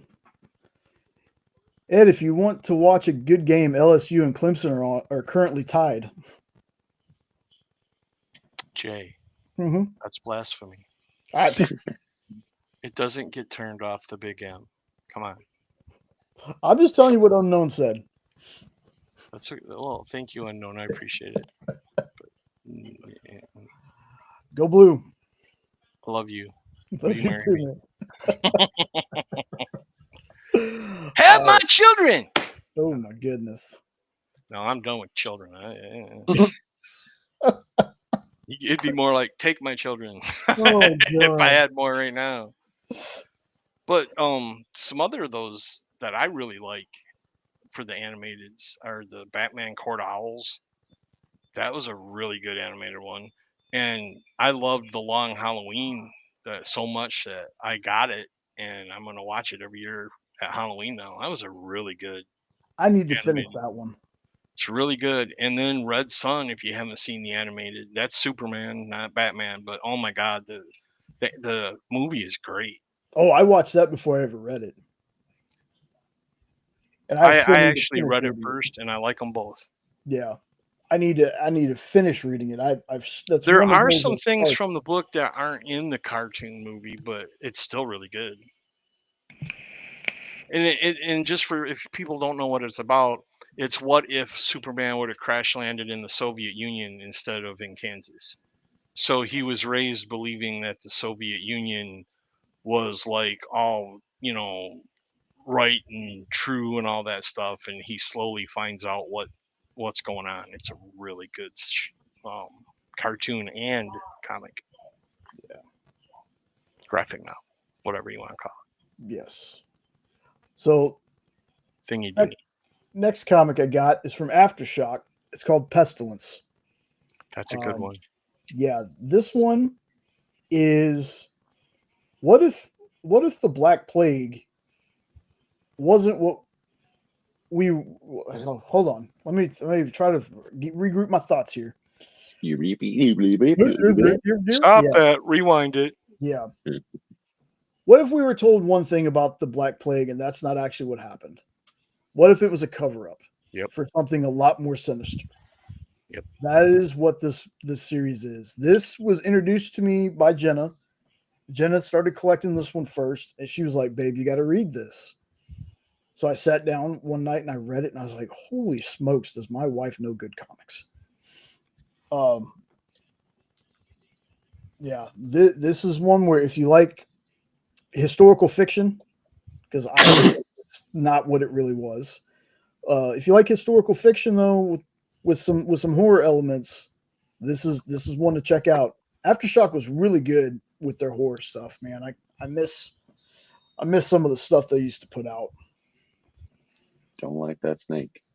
No, not at all. I'm not a snake or spider person. Call them nope ropes. That's right. It's a belt. He's got a belt on his neck. Nope. See, I like snakes and spiders. The thing I don't like is wasps. Oh, I don't know anybody who does like wasps. I except declare for people death who on like bugs. I declare death on any wasp that crosses my path. Yep. Even if I got to get a hairspray and a lighter, I'm gonna get that sucker one way or another. Yeah, those are flying death to me. Pretty much. Yeah, bees. I don't Are you kill. allergic to red wasps? Yes. Oh, yeah. Don't get bit then. Do you have a epi in case you need it? No. That's good planning. Yeah, I know. Well, it's I'm not definitely allergic. It could kill me. Do you have an it's one EpiPen? Well, it's no. one of those where it would have to be like I stumbled on a freaking nest. If one Oh, stings me, I just swell up kind of bad and it burns, and then Benadryl. it goes away. But Yeah, but still, brother, if you're that bad, you should have one just in case. I mean, you never know. I probably should. It ain't like they expire. Just keep it handy. It's true. Maybe I'd take one of hers. Must Oh, does suck. she have them? Yeah. Oh, well, you're good then, as long as you got them in the house. Yeah. So this was the second DC animated universe movie I ever watched, and I think the first I ever purchased. So, Crisis on Two Earths, not to be confused with Crisis on Infinite Earths. This is, I think, Mark Harmon was Superman in this one. So this introduced me to the Crime Syndicate, who was Superwoman, Owlman, Ultraman, Johnny Quick,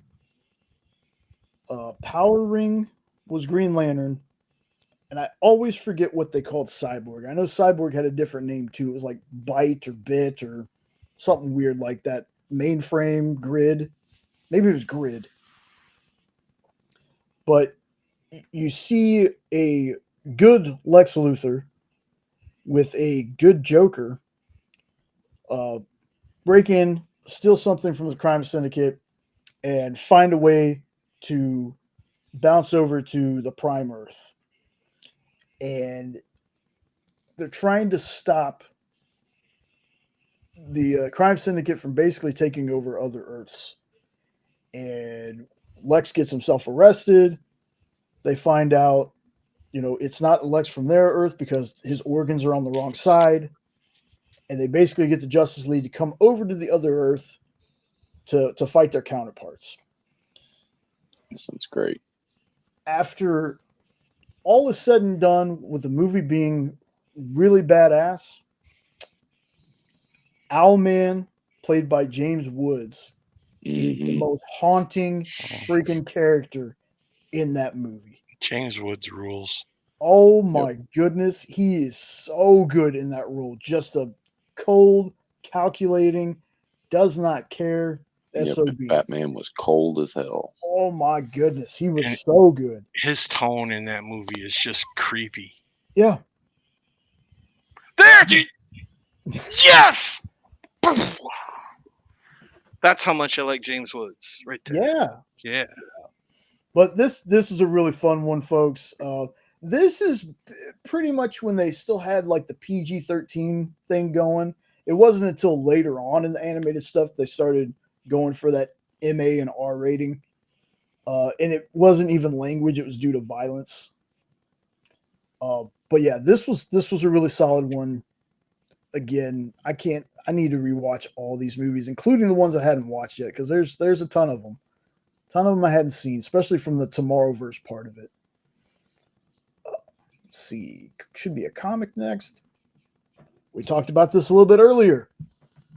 I know this is a little bit older, folks, but if there's anybody out there who has not read this book, Predator versus Spider-Man, holy Oh, hell yes. Now you're talking. That's a great book. I finally read it today. dude, Did you? Yep. Did you like it? Yeah, it was short. I was actually expecting a longer story. Mm-hmm. But was it not Red Band worthy? Oh, definitely. Oh, Yeah, if love some that kid's book. just going to grab a Spider-Man book that's like, oh, well, I like Predator too. I love that Arnold Schwarzenegger movie. Yeah. They're going to get more than what they bargained for. This ain't your usual Spider-Man. Yes. Mm-mm. Jenna picked this up because Jenna is a huge Spider-Man fan and she loves the Predator stuff. Aliens is her favorite out of the Alien Predator. She's a bigger Alien fan, but she loves Predator too. She saw this, she had to get it. Just we the get second home. one, not the first one.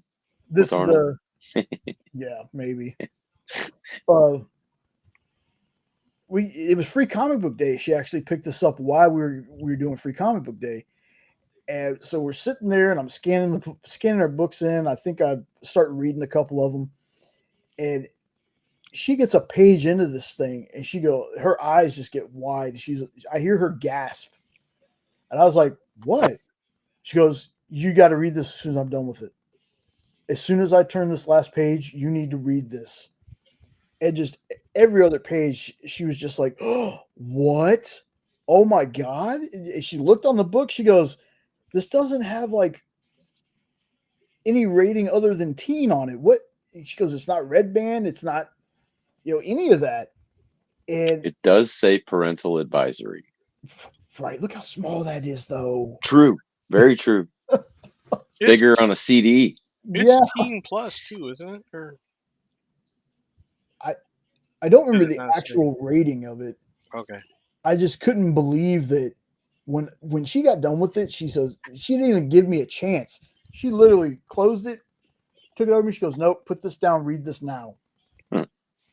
I got to that second page and I was like, looking on the cover, I was like, wait a second.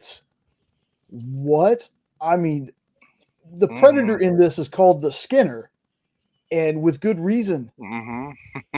I never thought like, and I've seen the Predator versus Black Panther one. I don't remember it being that gruesome. Maybe I'm just misremembering it or something. This is by far the most gruesome Predator Marvel crossover that I can recall. Yeah. So, and they do it with at the right spot for the right part of the story. It's not just for gore. Yeah. It's whoa, mind blowing. Yeah. So, I mean, this was the first newer Marvel thing I had read in a long time. Like Spider-Man versus Godzilla is fun too. See, I need to check that out. You do because it's a lot of fun. It really is a lot of fun. It's one of those books where when you're done reading it, you got a smile on your face. Yeah, I do. But folks, if you're a Spider-Man fan, a Predator fan, if you just want to see some wild stuff that, after reading this, and then like I said, reading some of those Red Band comics, I was like, this is more Red Band than any of those were.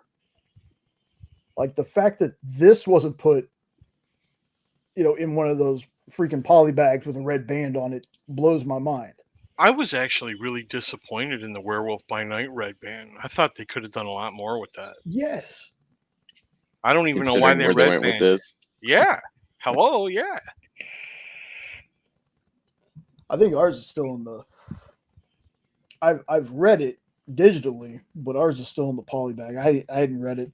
I was like, I like Werewolf by Night. Fine enough, That was mainly one of those. I knew of Werewolf by Night, saw him in cartoons, saw him in other books, but it was really the special that was like, okay, I want to get on a number one of a Werewolf by Night. So, yeah, this one solid. Like anybody that thinks, it can't be that good. It is. It is that good. Have you heard if anybody's putting anything out for Halloween this year as far as like a special? Like last year they did the Agatha series with she was the witch, right? That was Agatha, right? Yeah. Yeah. And then they had Werewolf by Night the year before. I haven't heard anything about coming up. Yeah, I think the next special that I remember hearing about is the Punisher one. Punisher Christmas special? I guess that's what it is. And I'm gonna pop off from the slides real quick to talk about that. I read something today that kind of has me really even more excited for Brand New Day. Punisher and Spidey aren't going to be friends in this movie. They're going to be fighting. I read that today. Castle has no chance. They're going after each other. Spidey going to web his ass up. Very reminiscent of what is it, the rocket launcher through the window cover or whatever the hell it was. Yeah, with the target. Yeah. Yeah, I read that today and I was like, you know what? Good. It's going to be one of those where in the end, eventually they're going to come together to take on the bigger threat. But having the two of them being at odds with each other, Spidey probably not being 100% cool with him just offing people. Right. Like that dynamic really worked for me in Daredevil. Like when they first brought him into the Daredevil series, the Netflix Daredevil series. Daredevil's in it too, right? I th- I'm pretty maybe sure Daredevil's in the movie too. maybe I've heard of Hulk and I've heard Punisher. I've had confirmation of Punisher though. I'm 99% sure that they confirmed um, Daredevil. I totally lost my train of thought. The dude with the horns. Hey man, even The only guy I know that's a size double D. Let's see. I see characters so far. Frank Castle, Scorpion, J. Jonah Jameson, Ned, whoever Zayas is, MJ, and Peter Parker. Well, I wonder who the girl's going to be in the Spider-Man suit. Oh, I think that's Sadie Sink. Like Yeah. they didn't show her on here, but I know. See, Sadie Sink is in the movie. Mrs. McMurray is in it. What if Toby comes back? So this movie And has everything plus the kitchen sink. She's his kid. Oh my goodness. Yep. Well, it says Bruce Banner. Mark Ruffalo. Maybe the dots are for. Yeah, the dots are going to be for Hulk. Since you said Bruce, I got to do it. My heart really goes out to Bruce Willis. Oh yeah, The 100%. more I read about what he's in, he doesn't know himself. He's forgotten how to talk. They've basically got him in a hospice home that's like close to his wife and kids. And it breaks my heart to see anybody go through that. But, he was our Mr. Badass. And to see him go through that, it's rough. Oh yeah. So my heart and prayers go out to him and his family for this. What a horrible way, dementia, just to forget everything and everybody. I couldn't even imagine what he's going through. Yeah. He's probably scared out of his mind, wondering who the hell all these people are and what's going on. But from the sounds of it, I don't think he's going to be around much longer. Yeah. Huge part of my childhood. Like, grew up on the freaking Die Hard movies. Mm-hmm. It's not Christmas. I know. Until that happens, that's the first movie I watch every year. But on December 1st, I watch Die Hard and I watch Lethal Weapon. And Amy shakes her head and starts they're not Christmas movies. I'm like, go away. They're Christmas movies. Go away. Do you hear them playing Jingle Bell Rock? That's not, that's a Christmas movie. Dead meat!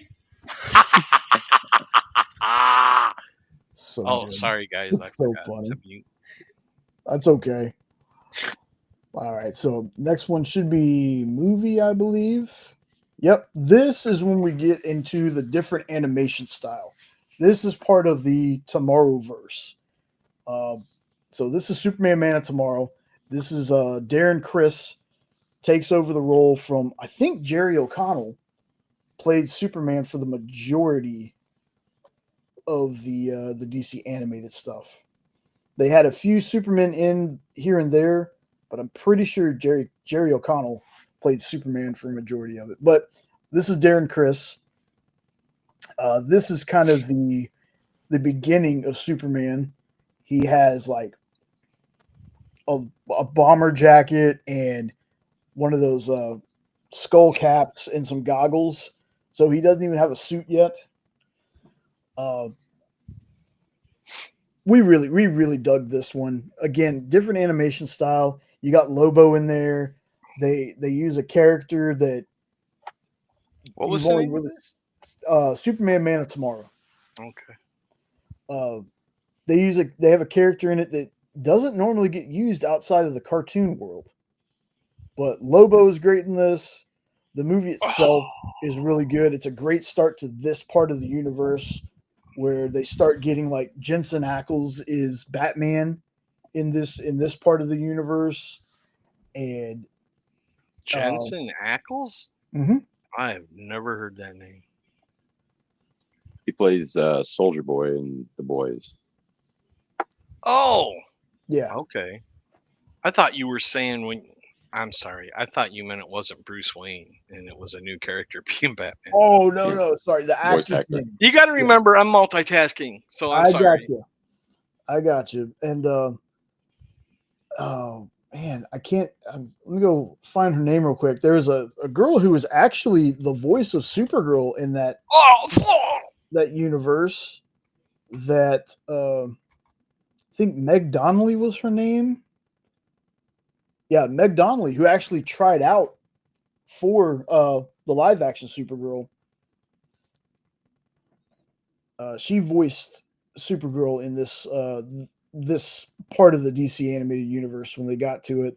Pretty good stories. I think this is the only one from the Tomorrowverse that I have on the list because I don't think I've watched very much of this part of the universe. I think I didn't fall off for lack of interest, but I just got busy with other things, and these are all places where I can watch them. I just hadn't sat down and watched them yet. But this one I did. This one I really enjoyed. So again, it's if you're used to the old DC animated stuff, the style might be a little jarring at first, but you get over it pretty quick. In fact, you know what? Before I move on, let me Kind of like look the up Justice the League. picture. Kind of like the Justice League Unlimited series. It's a little bit different than the original Justice League show, but you get over it pretty quick and get used to it. it's Justice Gang. Well, the Justice Gang. That's a spoiler. Don't worry, I'm gonna eventually talk about some Peacemaker. Hadn't watched the newest episode. Are Yeah, we me going to either. talk Thunderbolts, or did you make me watch that thing for nothing? No, we will. Okay. We will. I was just trying to get one with Sean Well, on it again. just remember, brother, the longer you wait, the less I'm going to remember, and I am not watching it again. Guess where Ed leans on that movie? Then we probably What won't. the ass? What the well, it's not that bad. I'll just say I liked it.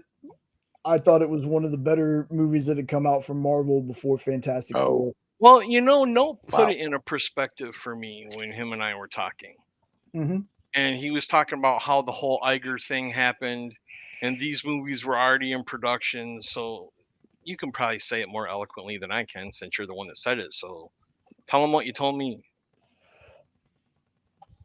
Well, I think it's just Iger.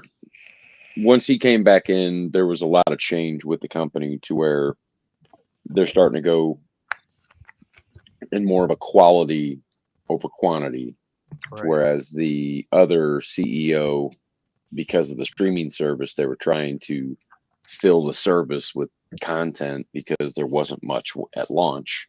Right. So they in turn tried to just pump out content, and that's why a lot of it just seemed like it was lacking and oversight and or just planning for that matter, to where all the stories seemed rushed, the production, and nothing ever hit with the audience.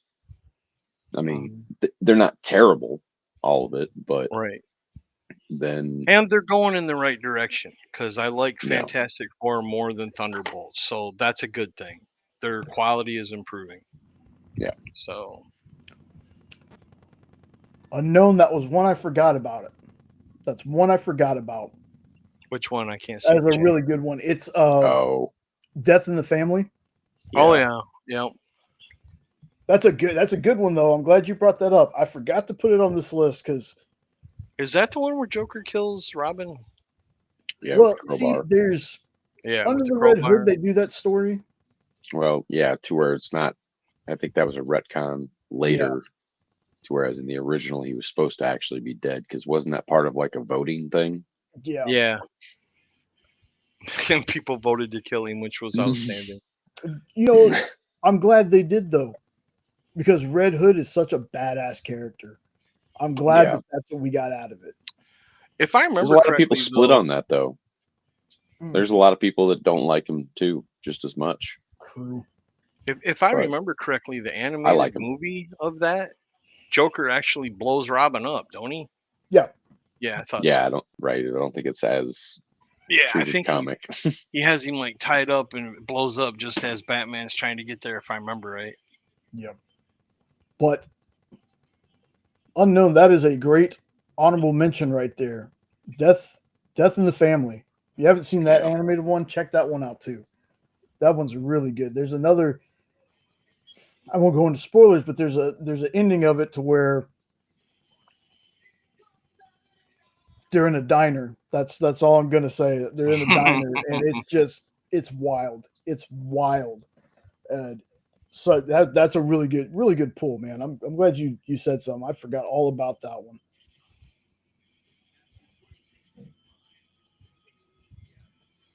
Let's see. Now, forget the show, folks. That's what I'm going to tell you with this one. Forget the show. Hmm. They they fumbled hard with that.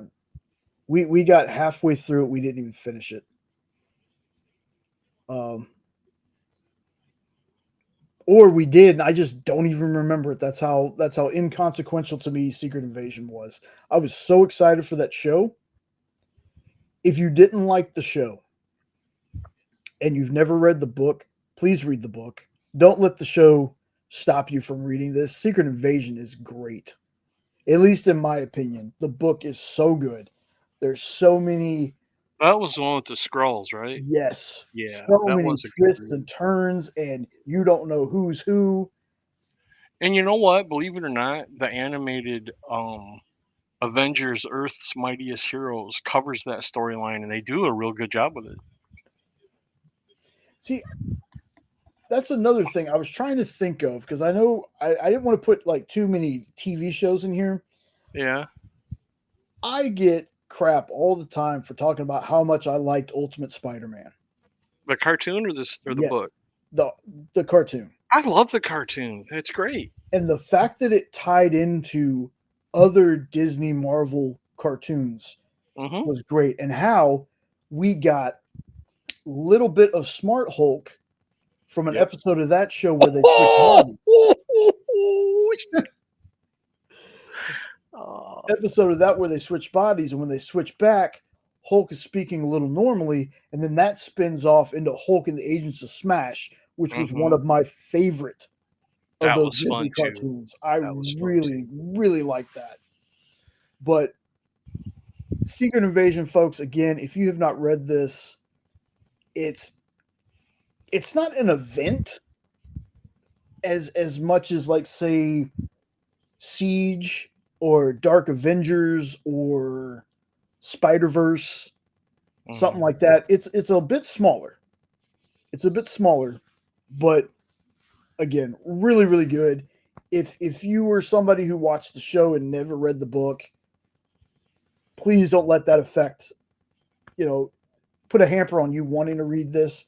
Read it, and if you do, as with everything I'm suggesting tonight, and folks on the rewind, if you're watching this as well, let me know what you thought about anything that I've talked about, good or bad.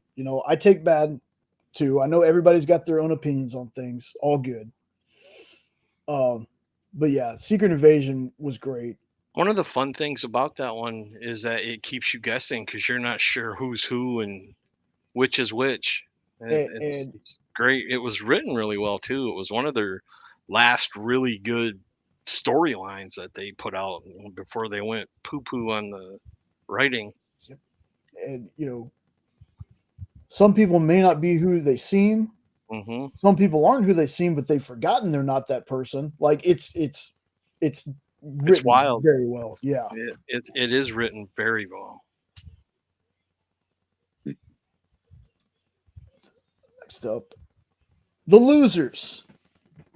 Now, you're like probably thinking to yourself, I thought you were only doing the one non-comic movie. Technically, this is a DC property. I did not know that when Jenna and I first bought this movie. We just saw Jeffrey Dean Morgan, Zoe Saldana, Chris Evans, and Idris Elba in a movie together, and we had to buy it. Turns out The Losers is a DC property. I've never read the comic, but this was one of those under the radar kind of movies that her and I really, really like. Again, it's been since we've bought the movie that I've watched it, but I remember it being a solid movie. And I mean, it's a great action movie. There's a scene that gets used in a lot of like shorts and a lot of videos where it's Chris Evans walks into a room and he's wearing earbuds and he's listening to I want to say it's Foreigner, but I'm not sure. But he's singing out loud and he points his fingers at these two guys and pulls the trigger, so to speak, with his thumbs, and these two dudes get sniped. That scene is from this movie. So if you've ever seen that scene anywhere else, this is the movie it's from. Again, I wish I could remember. I wish I could remember all of it. I just know it's awesome. It's definitely on my rewatch very soon.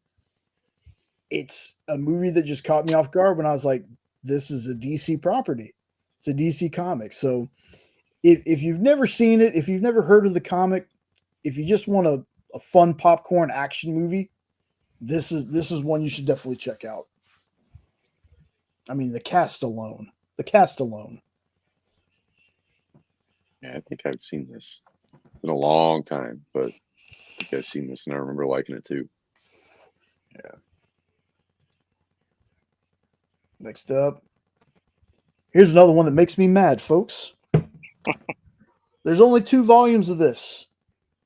This was one of my favorite characters that came out of the new Age of Heroes stuff that DC did that was kind of tied in with Dark Knight's Metal. They had Damage, which was a Hulk clone who could only use his power for like 5 minutes. They had Brimstone, that was like their answer to Ghost Rider. They had Silencer, who Silencer has actually been in the DC universe before. She was part of the Longbow Hunters. And this was their kind of, to me, for a little while at least, better Spider-Man. Just from some of the Spider-Man stuff that I read that I was like, wow, I'm not into this as much as I used to be with the older stuff. But this is a kid who got, during a battle that the Justice League or the Dark Knights stuff, during that part of the storyline, he falls through this interdimensional tear and it gives him the powers of tearing holes in dimension, and he can travel through them. So it was a really cool concept, really cool powers that it very much is Spider-Man, but with a DC twist. But again, this was one of my favorite characters that came out. I was so bummed when they canceled it after like the 2 trades that he got. I was really hoping that this character would be one of those that stuck around, but again, maybe it's one of those that somewhere down the road, maybe they'll use them again for something. I mean, they pretty much got rid of all those New Age of Heroes characters anyway. I think the only ones that stuck around were Terrific and Metamorpho, because I think they had the Terrifics was part of this too. But very sad. But if you're a fan of Spider-Man and his wisecracking ways, give Sideways a shot. This is one of those characters I was really sad to see go. Like, I wish we could have gotten more of them, but unfortunately, that's how it goes in comics. You know, there's characters that people just grab onto and off to the races. They're on every freaking cover of 50 million different issues of books. And there's some that, like this one, get a trade or 2 and then they're done. I think Spider-Verse came first. I'm pretty sure Spider-Verse came first. Let me see. Check real quick. Spider-Verse.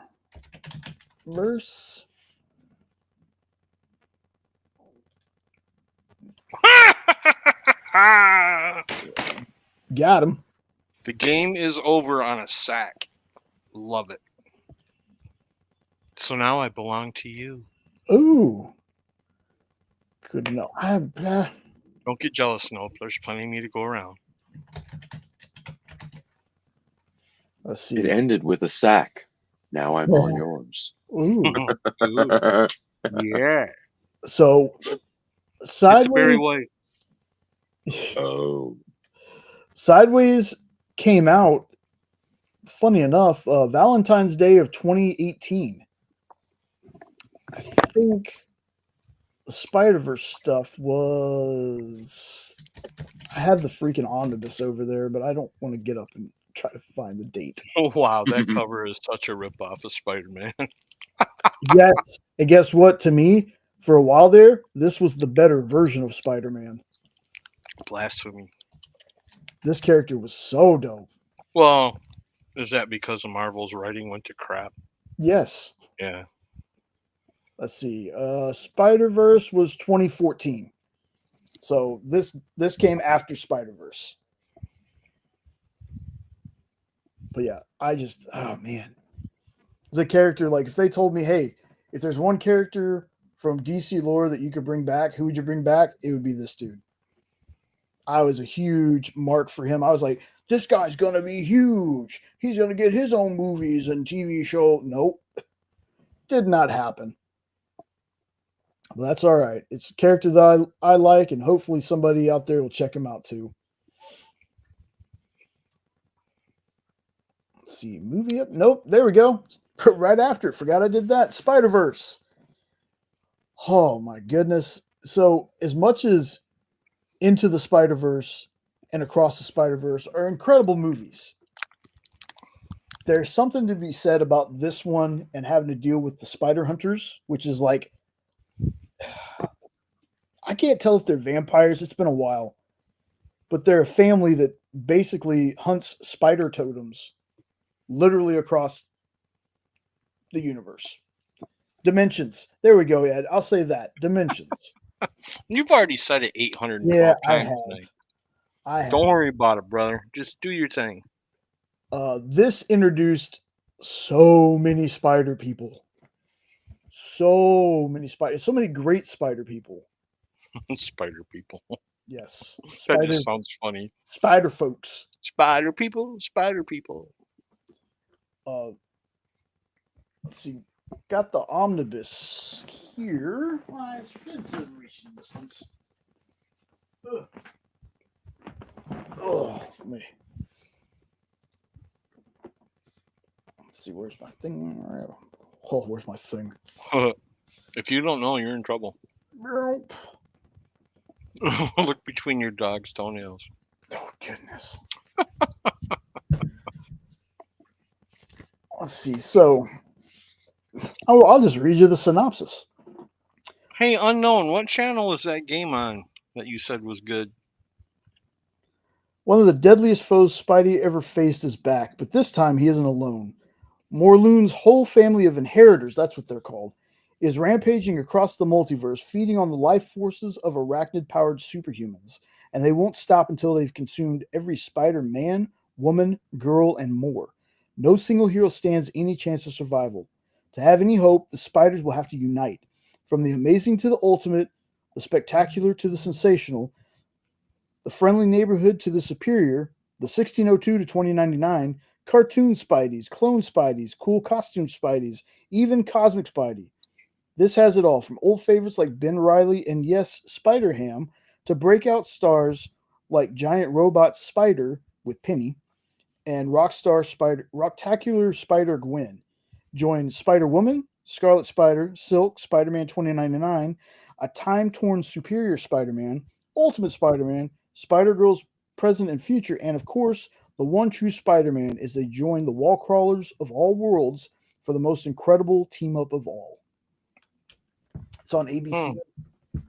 Well, you know, a spider ham sandwich does sound kind of good. Yeah, this is dope. Out in the living room, we have Jen and I are both big Scotty Young fans. we got a poster of all, like a Scotty Young poster of all the Spider people on it. Love it. It's great. But yeah, that's one of those those big Marvel events that I would tell you, if you've never read, give it a shot. It's really good. It is really good. And I can say that about some of the older stuff. I always hate to sound like I dog on Marvel a lot, but it's a lot of their older stuff is what I'm into. Like, newer stuff would be some Punisher. It would be Deadpool. There's nothing Deadpool I don't like. When they did some Beta Ray Bill a while back, I love that stuff. But their older stuff, like I was talking about earlier, Siege and Civil War and Dark Avengers and things like that. That's some of the original Spider-Man, the one where Peter ends up in Miles's universe, and the Peter of that dimension is I was gonna say you just did it again. um, is dead, right? So you have Aunt May and Mary Jane seeing him, and it reminded me why I loved those stories to begin with. Like, the book made me cry. There's a part in it where I was like tearing up, and I was like, man, this is how you write a book. This is how you're supposed to write Spider-Man. And I hadn't got that in a long time. I mean, more recently now, there's some Marvel stuff that's been catching my eye and been pretty good. But for a while there, I fell off of Marvel because it's just the writing just wasn't there for me. You're not wrong. What was that writer you did like that you just said brought you to tears? I'm pretty sure that was was it Mark Waid? Oh, okay. Let me check. I have the book, but I don't know where it is on the shelf. Mark Waid's good. Yeah, he's good. Did a lot of Flash. Wrote Kingdom Come. Well, he's good even though he did do Flash, but that's just an Henry joke. I don't even know why or how that started, but I keep it going because Henry gets a kick out of it. No, Spider-Man was done by Brian Michael Bendis. Though I do like same Mark person. Waid. Same person did Secret Invasion then. Yeah. Okay. I do like Mark Waid, though. I'm just saying that I couldn't remember who wrote Spider-Man, but yeah, it just brought me to tears. I'm like, man, this is how you write a comic. This is how you write Spider-Man. So really good. That's exactly how I feel about FF51. That's how you write a comic. Oh, again, really good story. Really good story. So yeah, that is Spider-Verse, and again, it's different from Into and Across. Those movies are excellent, but there's something about this that it's so good. Whoop. Knocking stuff over here. All right. Let's see. But what does that say? Spider Dimension? Yeah, that's What's what up? I thought. Nothing. Oh, I said, what does that say? Spider Dimension? Spider Dimension. Spectacularly fun. Spider Mention. Flip for the mucker. Oh, jeez. I said for the mucker. Oh, I know. I know. So I know I've probably talked about this one before, but again, Superman Sacrifice is a story with Maxwell Lord that you find out Maxwell Lord, spoiler alert, has powers. I mean, if you've read any of the Countdown stuff or anything with Maxwell Lord before, you already know he has powers. In this one, somehow he gets into Superman's brain. Now, Superman had mental blocks put in his brain, so he couldn't be taken over and things like that. Somehow, Maxwell Lord got around them and making him see stuff that's not happening, like Darkseid wanting to box him on an alien planet, somebody going after Lois, and the reason Wonder Woman is on this cover is because Wonder Woman plays a very big role in this one. I did a short called "Shocking Moments in Comics," and this book was on there. And if you watch that short, you'll find out why it was a shocking moment. But this one is it's random. It's one that would fly under your radar, but it's really good. It's really good. Again, a lot of these books are either in our collection or I have read them, and this one is definitely in our collection. Um, Great story. It makes me wonder if we're kind of painting Maxwell Lord as a good guy for now, or if that's how we're going to have him in the DCU.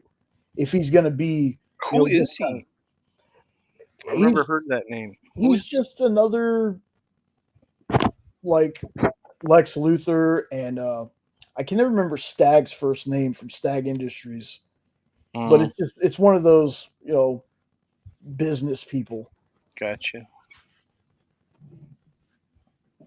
But yeah, really really good, really solid story. I didn't read a whole lot of the Crisis stuff, but this one was really good. I think I went to we used to have something down here called never mind because I totally blanked on it. Hastings. Hastings. It was like a place that just had a bunch of stuff, like used Blu-rays, comics, records, all kinds of stuff. And they turned it into what's now called a Second and Charles, which is basically the same thing, but just under a different name. And they had marked down comics. I'm pretty sure that's where I bought this from. I got it for like $2 or $3. I was like, it's a trade for $2 or $3. I'll grab it. So Cool. really good story. Like, and just a very shocking ending and a fight that happens. It's just crazy when you find out what's really going on. Had to put this one on here because I never shut up about it either. Because I finished my rewatch, The Boys, and this is what I'm rereading right now. This started out at Wildstorm first. I think it got 6 issues. And yes, thank you. I didn't see that. I got the chat off the screen because when I put the chat on the screen, it does this weird thing where it shrinks the slide. Because I'm on the basic bitch tier, I guess. So I don't get to make my own formats or whatever they're called. But yeah, this one again, if you've watched the series and liked the series, you might like the comic more. You might not. This is definitely one that Kyle and I disagree on because I say that I like the series just a little bit more, or the TV series a little bit more, and Kyle's like, nope, comics better. I really dig the comics. I think they're far enough away from each other where you can enjoy both differently. Well, yeah, they're nothing similar right now. No. They've totally gone off on their own thing. Yep. Uh, Again, I'm on issue 30 of my reread. I'll probably Monday. There's the only show on Monday for the experience is going to be Best Coast Comics, and that's not till 10 o'clock. So I'll probably spend most of my Monday reading more. This one had 62 issues, right? 70, 72? maybe 72. Yeah, I think that's what we said. 72. Yeah. Yeah. So the first 6 were at Wildstorm, and then Wildstorm canceled it. Wildstorm was an imprint of DC. So this was technically a DC property. And then Dynamite scooped it up, and that's where the rest of the issues and where, Dear Becky and all that came from. So thank you, Nick, for picking this one up. Are there any comics for that Gen V and the other one that you said No. are related to these, or is that just shows? I think they're just shows. You said there was an animated one too, or something, right? Yeah, there's an animated thing that's a a bunch of different animation styles. They're like 15, 20-minute episodes, maybe. One's mine. They were like I said, different art styles. There's one done in like the comic book art style for the cartoon, but it's an animated thing called Diabolical. I tried asking Nick. I was like, "Hey, are y'all planning on doing any, anything for the Rise of Vaunt stuff?" But he didn't answer me, so I need to email him or ask him again. But I'd be really, really curious as to why they wouldn't want to put out new stuff with this, with these other shows coming out. Well, especially with as hot as they are. Yeah.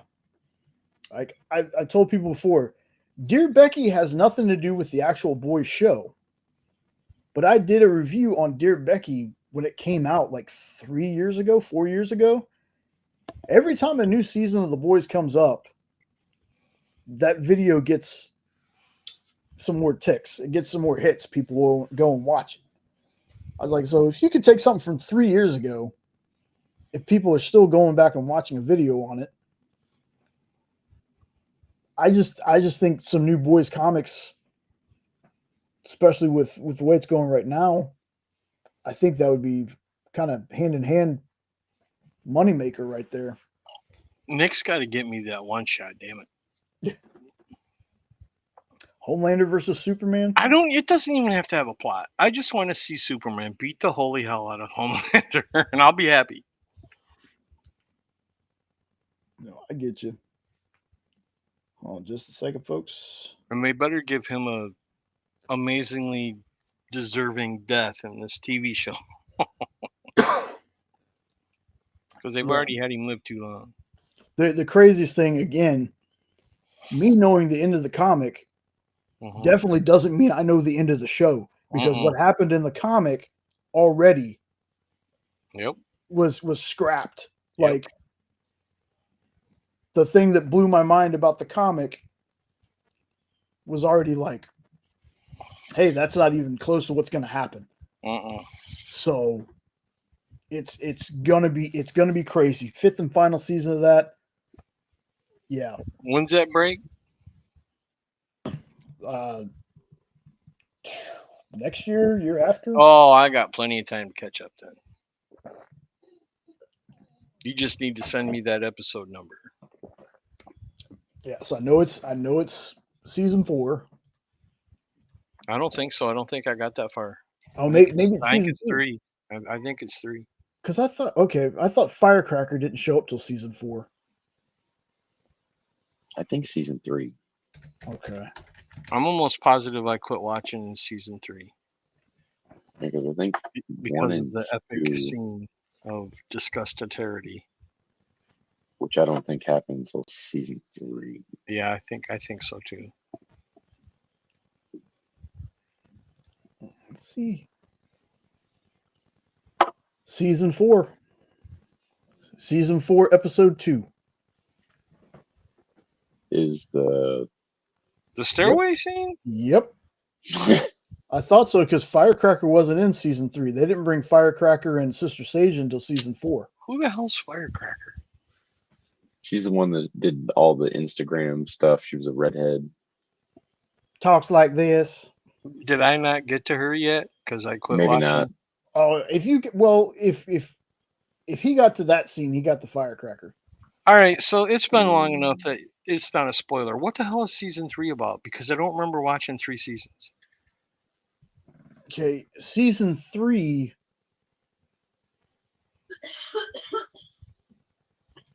Goodness, that start to use the V.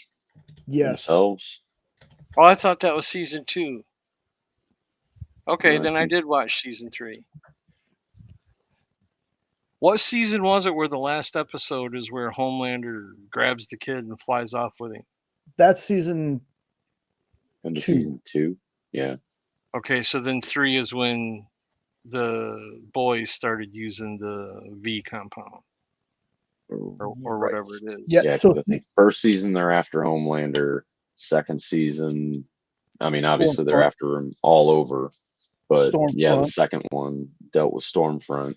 The And third is that one when is Soldier Boy was in there? Thursday. The third season is Soldier Boy. Okay. Because at the end of yeah. because at the end of that one is when they put him back under. Yeah, okay. I remember that. Okay, so I guess I'm not as far behind as I thought. I thought the Stairs was season 3 for some reason. Season 4, episode 2, Life Among the Septics. Well, I won't forget that because it was definitely in the sewer. And I find out why. What I that don't want to means. know why. No, the septics. No, not that. Oh, I was gonna say I don't know why or what it means. No, I'm pretty sure I know what The reason why they put that in there, actually. No.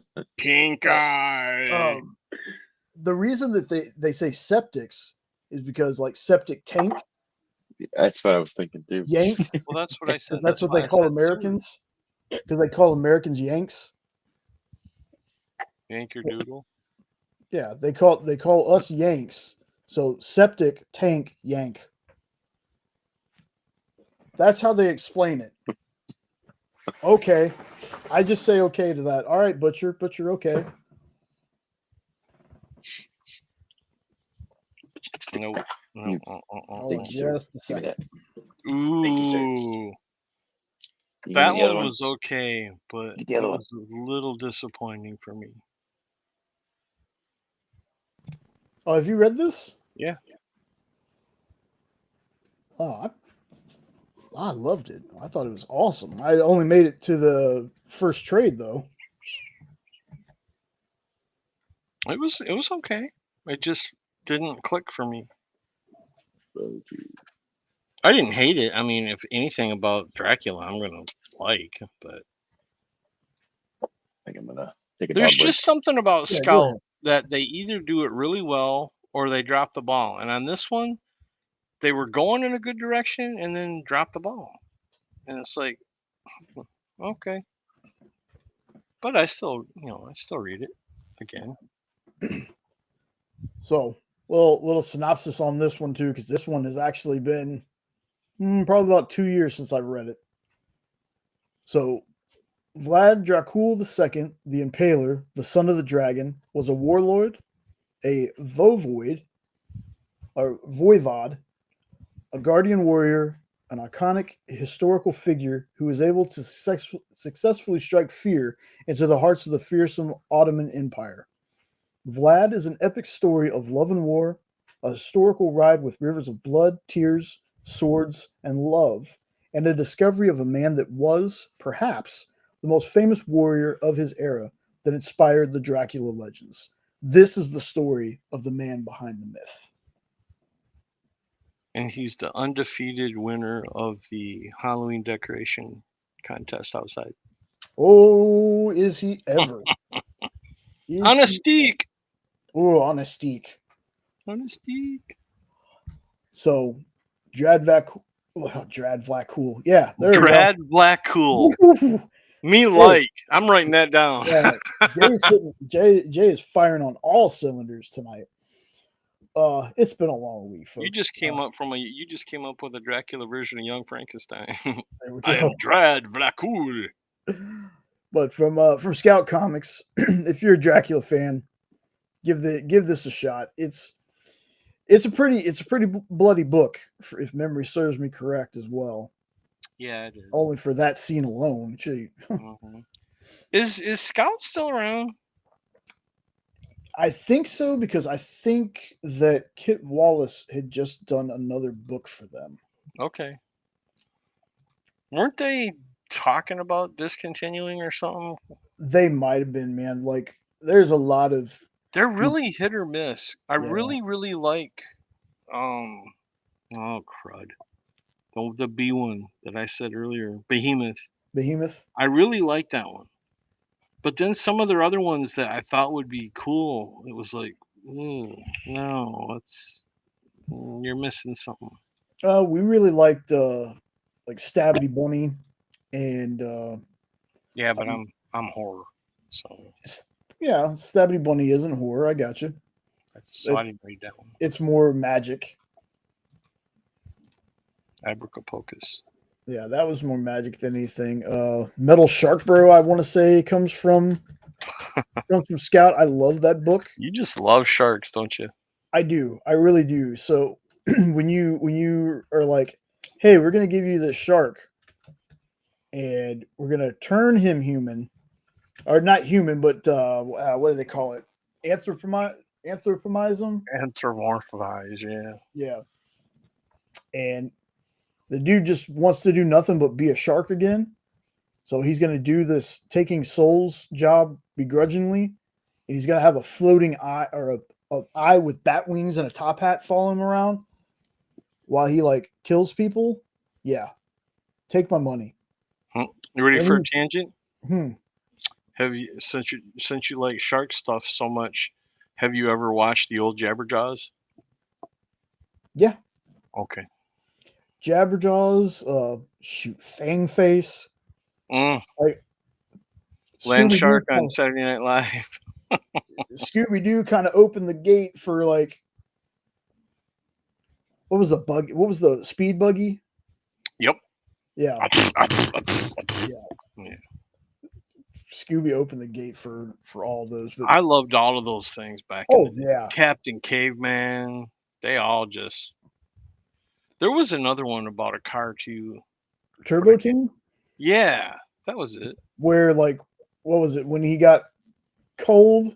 He turned back into a kid. If he got hot, yeah. yeah. Yep. Turbo Team. Plastic Man had his own cartoon for the longest time. Yes, he did. Yep. Saturday morning even. And it wasn't bad.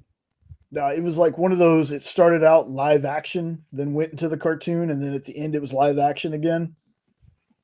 Like the guy introduced it. Yeah. Oh, I was gonna say I don't remember them ever having a dude that could stretch. But you're just talking about the guy that talked it in and laid it out. Yeah. Kind of like how they did the Super Mario Brothers Super Show with Captain Lou Albano. Yes, I love him. Yeah. I will never understand why he sewed rubber bands into his cheek, but he was something. Yeah. All right. So that was Vlad Dracul, if I say it correctly. You did? I want to say that okay, there was some more movies here. So I made my thoughts known about All-Star Superman, the book.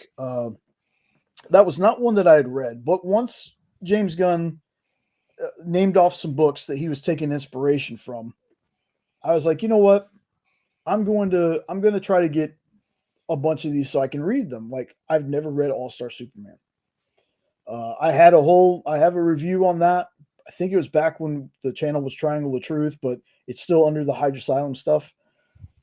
Did fairly well, but here's what I'm going to tell you about the book. While a good book, definitely not my favorite Superman story. I thought it was okay. I have nothing against Frank Quietly as an artist. His art just is very, very hit or miss for me. There's sometimes I'm like, okay, that looks good. There's other times I don't like how it looks. That being said, the animated All-Star Superman was fantastic. Such a good movie. This is one time where I'm going to be like, yeah, I think the movie's better than the book. It's heartfelt. It's Superman. Like, isn't this the story that Dan was talking about that he said gets a lot of hate? Probably. Like I said, I don't hate it, but well, what is it that's off par on it? I mean, other than the art, the story. Oh, the art. Yeah, the story is very fragmented. Like it shows a bunch of Superman's good deeds, but there's the flow of the story just doesn't work for me. It's like we're about to go into something and then we skip something and we're into something else. Like it just, I don't know. There's something about the flow of the story didn't work for me. Still a good story. I'd still read it again. I'd still suggest it to people, but just I don't think it's like the greatest Superman story ever. So the movie, however, for me was like, if the book would have been a little bit more like this, I might have liked it a bit more. But again, it didn't have that art style either. It had very much different animated art. But that feeling that you get, the feeling that people have been wanting to get from Superman, is definitely in this movie. There have been a ton of movies where, yes, Superman is still the beacon of hope in the animated universe, but he's in some darker movies. This one is just a beautiful love letter to Superman. So this is a very, very good All-Star Superman. It's a very good animated movie. Um, if you really enjoyed the new Superman movie, give this a shot. Watch this because it's very inspirational. It really is like one of the best ones for Superman. Did you hear my question? Huh. You said this is definitely not your favorite Superman story, and I said, well, then what is Superman Unchained. Superman Unchained? Yep. That is well, that's one of my favorite. I don't it's really hard because I don't have a favorite. I don't have one that's just like because if I had to say favorite, it'd go all the way back to my reprint of Action Comics #1. That would be my Really? favorite. You like that origin story that much? I've read that book so many times. I have multiple copies of that Action Comics #1. Cool. That is my. It's so. It's one of Cool. those awesome things to see how some character that you've loved your entire life, how they began, and how different they were when they first started, but at the same time, how they still have that. It's them. It's Is one of Unchained the one that has the infamous cover with the leg? No, that's just a Neil Adams cover for. Because I remembered him breaking chains, so I just Yeah. No, this is you find out that basically he wasn't the first thing sent to planet Earth. It's a really Fang? yeah. He was alien. He wasn't the first alien. Hmm. It's a Scott Snyder Jim Lee story, but so Oh, it's really really good. yeah. Really Scott really good. Snyder's doesn't disappoint usually. Yeah. So let's see. I think back to comic. Punisher Max, girls in white dresses. I have said multiple times that the Marvel Max stuff is for me. I know it's a little more violent. I know it's a little more. Uh, we let the language fly. And see, I'm good with that because they put the Max there. Right. So I'm good with that. I actually enjoy the Max books too. I can't find it on my shelf right now. I also enjoy the Red Band books. Yeah. And those are definitely not for kids. Can't find it on the shelf right now, but I have this book in my collection. Apparently, when I looked up to grab the picture for this on League, it says it's like volume 11 Whoa. of something, but it doesn't read like I missed anything. Like I think on my copy, it says just the title on the spine. So I don't remember it saying like anything other than girls in white dresses. I got this. Every time you say that, I think of Knights in White Satin. I don't know why.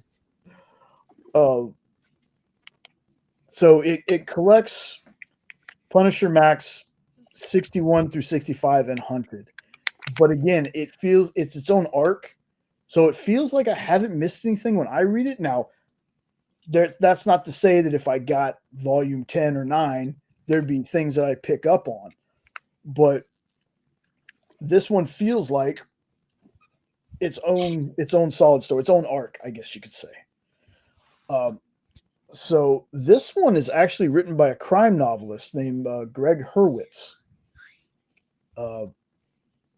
And basically it's the synopsis for this one is: in black vans and under cover of night, they descend on the little Mexican town of Tierra Rota, abducting its women and returning them days later like broken dolls.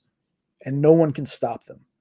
That is until one brave soul approaches Frank Castle with his heart in one hand and a bag full of money in the other. Frank's no bounty hunter, and he's definitely no hero, but there are some things the Punisher just can't abide. So you hit this point with, you got to remember Frank is human. For as much as he is a bad guy in a lot of people's eyes, he's also somebody that's, he deep down inside, he has those human emotions. These women are being abducted, and yes, he's getting paid for it, but it's also the right thing to do. Um, this was a fantastic book, and again, this one wasn't so much with the language as it was the violence, because it is Punisher. Um, Again, folks, if you're looking for something just um,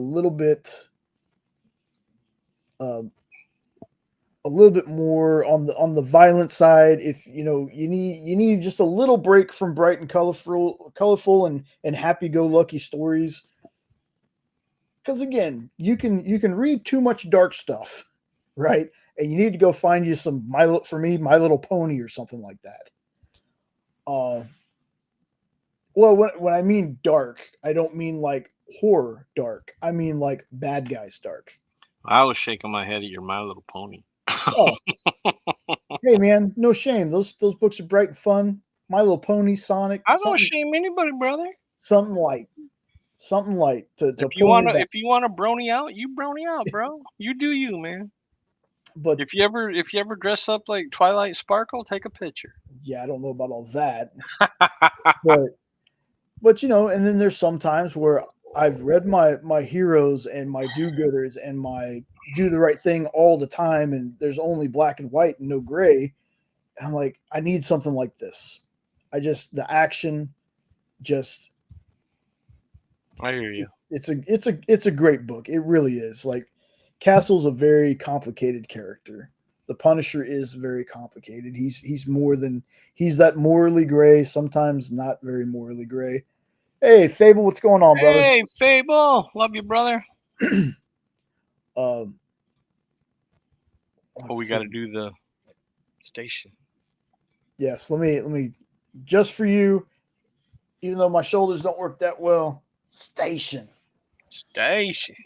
I can't make it fit on camera. That's what she said.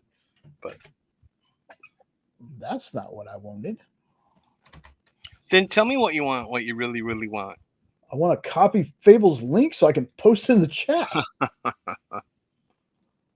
Sparkle J. Sparkle J. Sparkle J. The J bomb. J bomb. Jitter glitter. Jitter glitter. Oh my goodness. All right. So anyway, that's Punisher Max, Girls in White Dresses. Again, volume 11 doesn't read like that. Solid story. Another one that I have, a little honorable mention, is Punisher Bullseye. It's where basically Bullseye is hired to take out Castle, and it's a sick book. Like, it's really good. And that's another Max one. So I don't know if you've read it or not, but a fun book is the Punisher meets Archie, or Archie versus the Punisher, something like that. you want to know something? That's Okay. a good read. It's fun. I'm gonna pop myself up on here.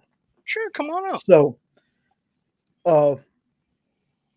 even though he tried and I never really took to it, my dad was a hunter. So he would take me hunting with him every once in a while. Like I said, I told the story about the only thing I've ever shot in my life was a tripod that I was sitting in. And I asked if you had a license and almost killed Kyle. Yeah. We used to stop at this gas station, which a lot of people don't know. These tiny podunk town gas stations sometimes have the best freaking food. Oh yeah. And we were getting these sliced sausage sandwiches. It's barbecue sauce with sliced sausages. Oh, so good, right? And they had a little spinner rack there. And I had the money on me. The comic was there. But for some reason, I was like, I'll pick it up on the way back. Stopped by there. The comic was gone. For the longest time, couldn't find it anywhere. For a while, that Archie versus Punisher comic was hard to find for a little bit. So I didn't know it got popular. Yeah, it was the craziest thing, because then I couldn't find it anywhere. And I didn't actually buy comics until I was like older. I never stepped into a comic book store until I was 19 or 20. Uh, Mine would come from like friends or gifts from people. Last I heard, Unknown, it was still coming out. That's what I read too. It's still coming. It's still on the timeline.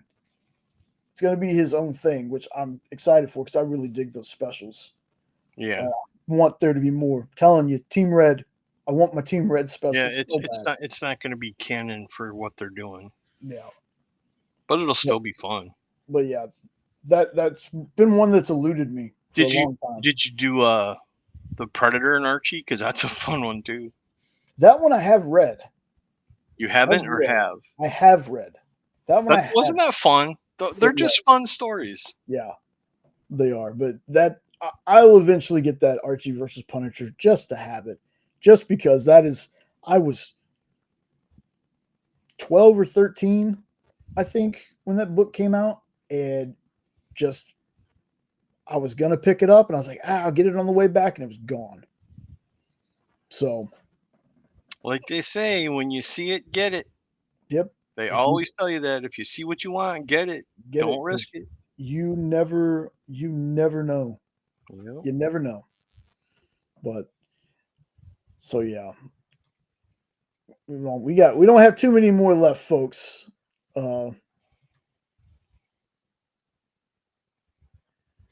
The Amalgam Age of Comics. Now, the one that I have is the DC collection. There's a Marvel collection, and at one of our LCSs, they have the collected hardcover omnibus of all of it.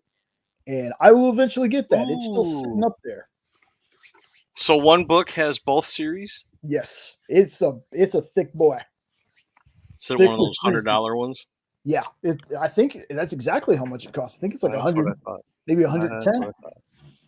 But it's still sitting up there. Eventually, I'm going to get it. If you've never read the Amalgam stuff, this is just fun. These are fun stories. You have, as you can see on the cover, you have Super Soldier, which is Captain America Superman. You have Dark Claw, which is Wolverine Batman. He's got one of the coolest villains ever. It's like Sabretooth and Joker. They call him the Jackal. So, like, Dark Claw is my favorite out of the Amalgam people. Then you have the Daredevil Elektra one. I can't remember her name. The Storm and Wonder Woman is called Amazon. You have just these great mashups of characters. This Who is is just that supposed to be in the back? no clue. It No kind clue. of looks like it has the Psy from what's her face, Electra. Oh, that you know what? I think you're right about that. I think that one is Elektra and somebody, and the one closer in the red is Deathstroke and Daredevil. Mm. That's who she is. Okay. So Lady Daredevil. Probably something like that. I can't remember what they name her, but just a bunch of odd. Like there's a JLX, which is Justice League X-Men. Like a bunch of cool stories. If you get a chance to find any of the single issues in the wild, they're fun to try to collect. This is just the collection that we have in ours. Never got the Marvel one, but then like I said, when I saw they were releasing that hardcover omnibus of all of it, I was like, I'm gonna wait unless I can find the Marvel collection on the cheap. I might pick it up. But yeah, this is a fun one. If you know, mashup of characters are always fun. Yeah, it's always nice when the big two work together to put something fun out. That's been my hope and dream is that eventually one day we can get a Marvel DC crossover movie. Hey, with this multiverse and both companies doing it, maybe they'll surprise us. Yeah, it'd be nice. But yeah, if you never read the Amalgam stuff, if you can find some, how many issues were in each series? Hold on just a second. Let's see. It wasn't a ton. Wasn't it like 12 or something? I think so. For some reason, 12 popped into my head.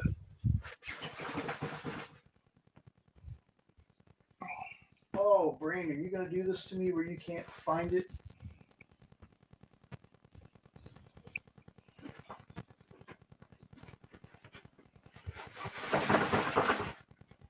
Yes, I hear you, buddy.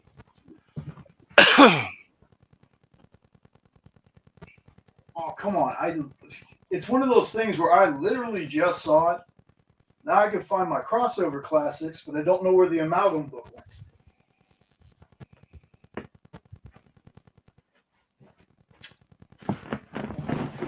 All right, here we go. I'm going to find out for you real fast, boss. I'm already on it, Jay, if you're looking it up. Okay. So the DC one had. Oh, never mind. It's just listing 2 trades. It's not telling me the issues. So it's 2 trades. Dang it. I know there's single issues. There's 6 stories. I found that part. There's 6 stories in it. 6 stories and 2 trades, that would be 12. That would make sense. Yes, let's see. Yep. There's family history, political suicide, Doctor Strange Fate, The Decree of Fate, A League of Their Own, JLX #1, Through a Glass Darkly, Legends of the Dark Claw #1, and Secret of the K-Bomb, Super Soldier #1. So there's 6 stories. They're all #1s though. So I don't think they don't go Yeah. past the first issue.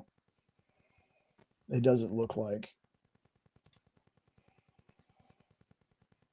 So yeah, they're all pretty much one shots. There we go. Well, that would make sense because then you can jump on at any spot and read what you want. Oh, okay. So apparently, Nope is saying that a couple of the issues, like Dark Claw, had 2 issues. Interesting.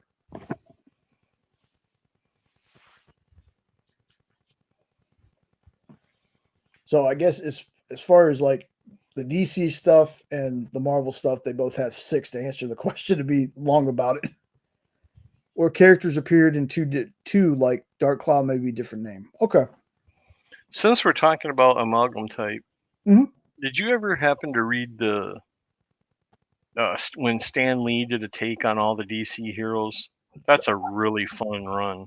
It really like it's very weird. It's really good. Like how he like Stan Lee's Batman, I think Yeah, was the one I read. how he imagined that they would Yep. look like and what they would do. Yeah, he did all of them, all the main ones. It's a fun series. If y'all have never read it and you just want to have some fun and see some stuff from Uncle Stan that you hadn't seen yet, give it a try. Because him writing for DC, who'd ever thought that'd happen? Exactly. And his version of the characters are nothing like what they Mhm. are now. He takes them on a whole new kind of a what if type scenario where they're different. Was that part of the Just Imagine? Yes, Just Yeah, Imagine. yeah. Yep. Awesome. All right. Come on, save, bastard. Hold on. Did it save? You're gonna do that thing to me. Cool. Simpsons did it. Every now and then it's like, we're gonna take forever.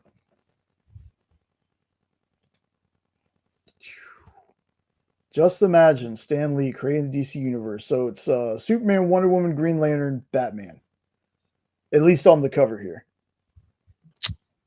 I'm pretty sure that he did more than that. Oh yeah, this is book 1. Yeah, I think there were 8 total. I think I have all of them because when I saw it, I'm like, I gotta get this. What the hell? Yeah. Stan writing for DC. Who called that one? Okay, there was a Dark Claw Adventures like the animated series, then The Legend of Dark Claw. He was the only character with 2 titles. Okay. So yeah. All right. So that's the amount of stuff. Like I said, they're fun. They're fun. If you can find them, get them. I knew somebody goodness, I think it was maybe Elias. There was somebody that was collecting the single issues of the Amalgam stuff, and every Amalgam thing they grabbed. I think it was Elias from when he was on Fat Jacks, but I can't remember now. But yeah, this is the DC one. There's a Marvel one. I don't know which ones are in the Marvel ones, unfortunately. But again, you can find it. Definitely worth a read. They're fun stories.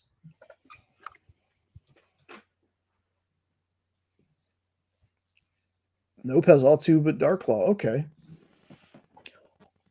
The Holy Roller. Andy Samberg. Rick Remender. Joe Troman from Fallout Boy. This book, Kyle got to read it first when we were doing. I think we started this when he and I were still part of Minute to Skim It. I think he started this when we were still part of that show. And then one night he couldn't be there, so it was just me and Miss Jen. So I read it. The issue I read, I went back and got the rest of the issues. This thing is hilarious. This book is so funny. It's a Jewish superhero fighting Nazis and other bad guys in his neighborhood with like a special bowling ball. Okay, this thing is freaking hilarious for one. For two, Kyle and I both said at the same time one time, this needs to be some kind of movie or show. And Andy Samberg can play the main character. Like, because it's modeled after him. You'll see if you pick this book up in the issue, it looks like Samberg. Why can't I picture this guy? Oh goodness. I'm trying to. You ever watch Brooklyn Nine-Nine? No. Oh. I'll just Google it. Because the name's familiar, I just can't picture him. Oh, he's from Saturday Night Live. Yeah, now I know. That's where I know him from. Yes. Anyway, this is one of those books. It's so ridiculous, but it's so fun. Kind of. It's like if you took Kingpin, the Punisher, and just some of the funniest dialogue and just things that happen in this book are just so out there. Like maybe a little bit of Mystery Men mixed in there with Janine Garoppolo. I can't say her last name. Garoppolo. Her bowler character. I can't remember her name in that either. But it's funny. It is so funny. Like, it's nothing to take super serious, but it's a good time. It is a very good time. Like, again, this is one of those I want to go back and reread just because I had so much fun. Like, I rarely do that for the shows. Like, I mean, I'll go back and I'll download or get a copy of the book, like the first couple if I really like it. This was one of maybe 2 or 3 books that I have ever, while reading, in the middle of my reading, got the other issues and read the rest of them before I started my next book. So, the first one being it a little. Yes, the first one being The Last Ronin. Yeah, Mystery Men with Pee Wee. Yep, Paul Rubens. Rest in peace, man. Yeah, like it's such a good time. And I was talking about another book and I totally blanked. I don't remember you talking about it. I thought I said something else. It's really funny and I totally forgot. It happens to me all the time. Welcome to the club. Yeah. No, seriously though, I don't remember you saying anything else. I thought I was talking about something else, and then I just noticed that there's a guy's face on that bowling ball. I just noticed that. Oh yeah, because he smashes Well, I kind of gathered from the guts hanging off it. Yeah. Anyway, it's silly, it's ridiculous, it's oh, The Last Ronin. That was the other book. I got sent the whole thing of Last Ronin to read. We were only supposed to read an issue or two of it. That book was so good I couldn't stop reading it. I read the whole thing. And this was back when we did this was back in the in stores this week days Oh, I miss that show. where me, Dan, and Kyle would read all the books together. You guys had such good chemistry. I miss that show. Yeah, I do too. Every now and then. I wouldn't mind doing something like that every now and then. We can even do that here. See if Dan's not busy one Saturday. See if he wants to do something like that. That would be a hoot. I'd love to have Dan on. Well, Yeah. yeah, I would too. Yeah. So that's the bowler. The bowler. Now I got the damn name from Mystery Men stuck in my head. Holy Roller. I think the rest of these might just be comic. Yes. So this is another Kyle Starks book. Kyle Starks has become a person that, much like Tony Fleece or Scott Snyder or people like that, if I see the name on a book, I read it. And I remember we have an issue of this. I haven't read past issue 1, but I remember loving this book. It's basically a famous TV movie star who people can't stand, but he's like a big action star. He's murdered. And these 6 kids that played his sidekicks on television are trying to figure out who killed him. Well, they're having a hell of a time with it because people did not like this guy. They can't find one person to say a nice thing about this dude.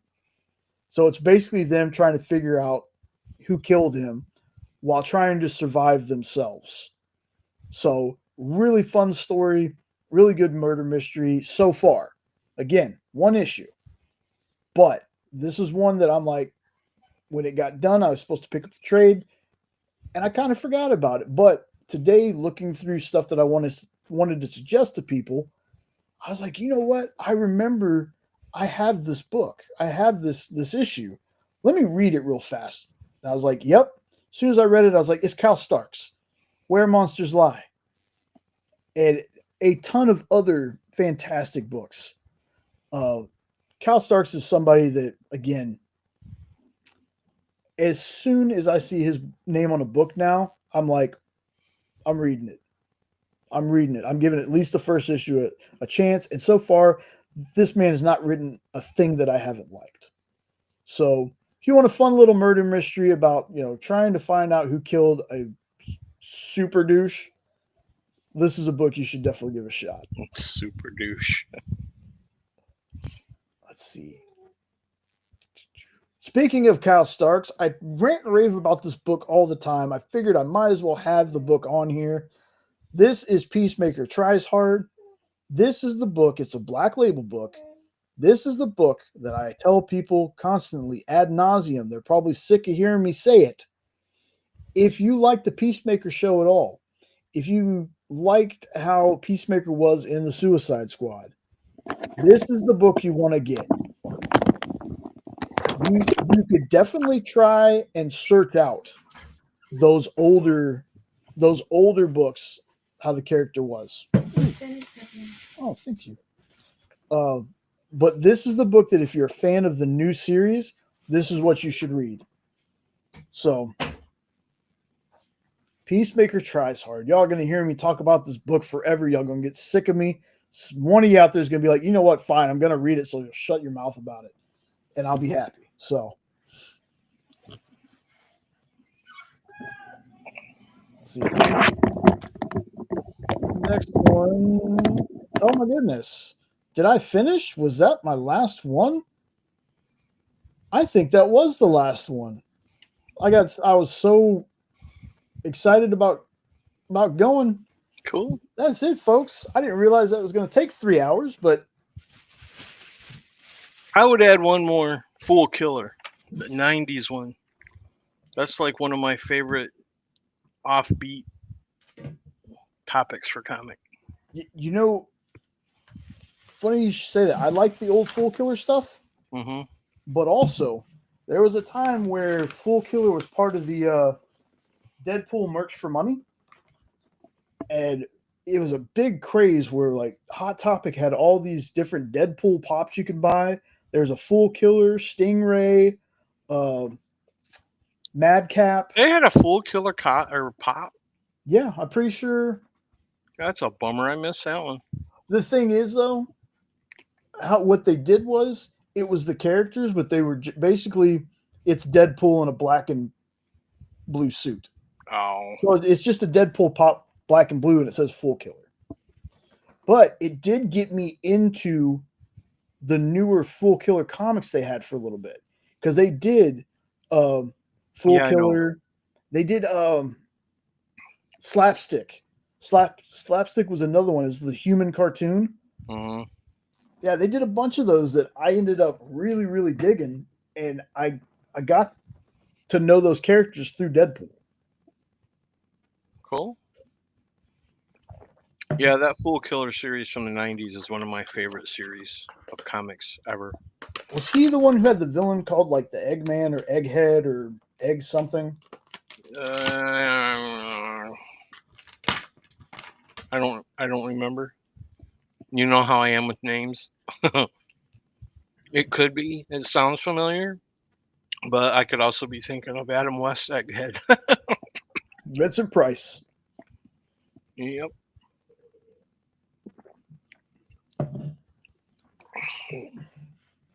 Well,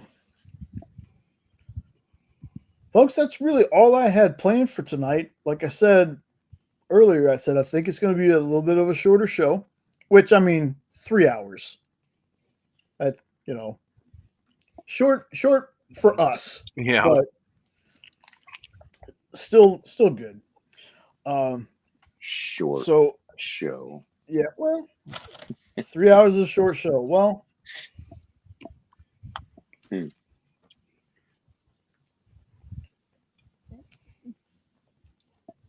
so let me ask y'all before we wind it down here. Have y'all read anything recently? Are you talking to us or the chat? Well, y'all. Oh, okay. Like I said, I started reading some of that Mr. Fish stuff. Oh, did you like it? Yeah, it was good. Oh, no. Had a little bit of a slow start, but it was kind of Godzilla. Really? Of course. Yeah, big time.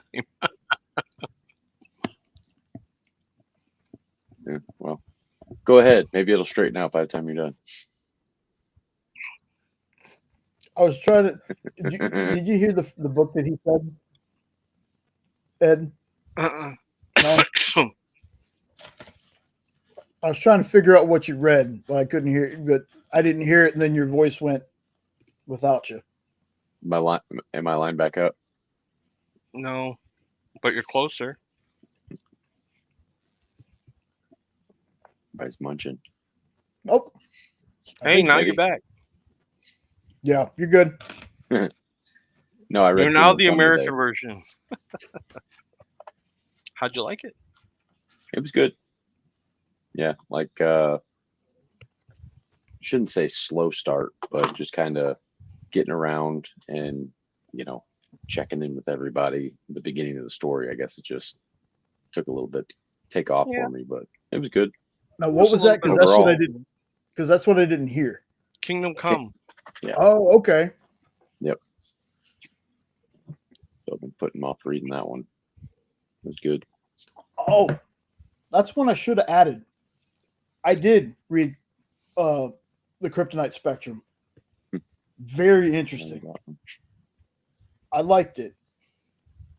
I had to get over the fact that it wasn't an Ice Cream Man book because it's the same creative team, artist and writer. But after that, like learning the new Kryptonites that are out there, I think as long as they make this 4 or 5 issue run, maybe 6 because there's 6 There's either 6 or 8 things of kryptonite. I already forget. But as long as they keep it to that, I think it's going to be a good little series. But I dug it. I would definitely suggest that to Superman fans. 100%. I think I already told you this, Jay, but I started reading the Supergirl Woman of Tomorrow thing. Mhm. So, just getting into it. But Well, did you get far enough to where form any kind of opinions or any first thoughts on it? I'm at that I don't hate it, but I don't know if I like it yet. Okay. Kind of Fair moment. I enough. don't hate it. Fair enough. I'm going to keep reading it, and if it hooks me, great. Yeah, that's fair. Yeah, I want to check out that new God series DC's got out. I think they're like 8 or 9 issues in by now, but Spaceship Godzilla. yeah, that comes out in October. Make sure. When does the FOC last- for that? When does Monsters come out? The last one? I think September. Was it September? I couldn't remember if it was Yeah. August or September. Who has September that 24th, funky maybe. video game thing? That's my phone. What is it? What is Duck that Hunt? phone? It sounds like Duck Hunt. Yeah. Duck but Hunt! it's- That's it. I couldn't place it. Yes.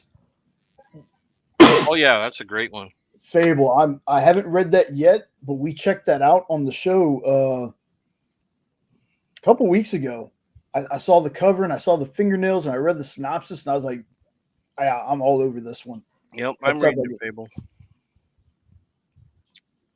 Yeah, that is on my list. Let me make sure my volume's turned down. I'm going to try to. Yeah, there we go. Watch the chat on the phone too. Yes, not to be confused with Where Monsters Lie cul-de-sac, but still looks like a good book. Yeah. I think Dead End actually ends tomorrow. Does it? Oh, the Kickstarter? Yeah, I think so. Hold on. Are they doing any kind of stretch goals? Oh, I don't know, but I wish I would have found this Pest Control, a monster hunting horror graphic novel. Yeah, Hello. What's it called? Pest Control. 12. It's got 12 hours to go. So noon. I hate noonish tomorrow Central, I think.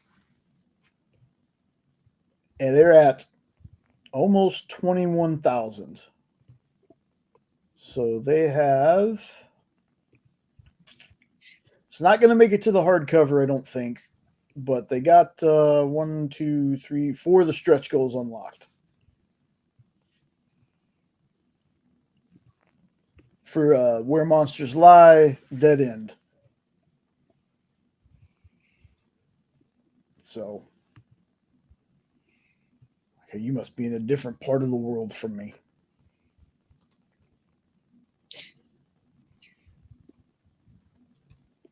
Which makes sense because everybody here right now is. Yeah, it's it's already Sunday here. I still got about another 51 minutes before it's midnight. But so definitely adding cul-de-sac to my list there, Phable. Because I know I'm gonna read it, but just write myself a little reminder while I'm doing my boys reread. Anything interesting you watched or anybody? No, I've been watching through on House for the first time. Oh wow. So. And I keep spoiling it for him by accident. Oh wait, you're not there yet, are you? Well, I keep forgetting that this is your first watch. Right. It's lupus. Right. It's never lupus. It's never lupus. I haven't yet. Phable, that's definitely something that I'm wanting to see. Is it out? I think today, or not today, Yesterday. yesterday was when it released. Like, it's weird. It released in 2023 at a film festival. And then I think for UK and the United States, it released Friday. Hmm. Oh, that's cool. Hmm. TMNT 35th anniversary. Oh my God, that's depressing. I think that was the second movie I had ever seen in theaters. First one was Crocodile Dundee. And the Ninja Turtles movie was the second movie I saw. My first one in the indoor theater was Popeye. With Robin Williams. And Couldn't it tell you still what holds my up. first one was. The only reason I can is because it was such a big deal to me because we were doing drive-ins. And the whole concept of going into a building to watch on a big screen just blew my mind as a kid. I was like, Hmm. what is this? It's a big room. You know, one of these days I want to go see Jaws on the big screen. Have I know you I s- missed the anniversary when they were playing. have you seen all the hype about somebody somewhere is showing the Wizard of Oz, but it's like on a 360 type screen? Oh yeah, I think of And the Sphere in Vegas. is that where it is? I've I been think seeing all so. kinds of clips on YouTube Right. and the tornado scene where the chairs go flying like right by, and you look, it's like you're in it and you can see up inside the tornado, and Right. that would be Yeah, it cool looked as crazy. hell. I've seen that too. I've been seeing a lot of them, but I could never see where it was taking place. I thought maybe it was Epcot or something. I'm pretty sure it said the Sphere in one of the videos. That At would make least the one sense. that I watched. So are you stationary? You have to turn to see everything? It's kind of happening around you, Oh, see, I wouldn't be able to do it. but I think you're kind of like leaned back in a chair to where your peripherals kind of cover that. Okay, because I got to We turn got my head too much. My neck don't do And that much anymore. and they have this sound going around so right, that Oh, you're okay. hearing it move. Hmm. right. It's like omnipresent, It's like you're there. spatial. But no, we have it's called an Omnimax Theater here in the Science Center, and it's basically kind of like the Sphere, but not as big of a spectrum. But it is kind of a curved, big dome kind of thing, and they'll do documentary things on all sorts of stuff: whales, tornadoes, just weather itself, and it's supposed to be. Well, I've seen some of them, but I mean, it's crazy just how big it is, and it does put you in an immersive feel. I don't know what the curved or the domeness to it. I don't know. Hmm. It's crazy. Could you imagine how dope it would be to see like Star Wars in that globe? Oh, it had the planes flying over you. Sitting there through a space battle. That'd be cool as shit. Yeah. I'd have to have those. I don't know what the equivalent to the Astroworld rod would be, but in Virginia, I don't know if it's still there, but there's a place called King's Dominion. It's like a theme park. Hmm. It used to be Paramount King's Dominion, so it had like a bunch of the Captain Caveman, and actually, I don't know if y'all can see this. It's a really picture from way back in the day. George? Can you tell You which one's me? you met George Jetson. It's so blurry. I'm the one in the orange. Yeah, the other one looks like a girl, right?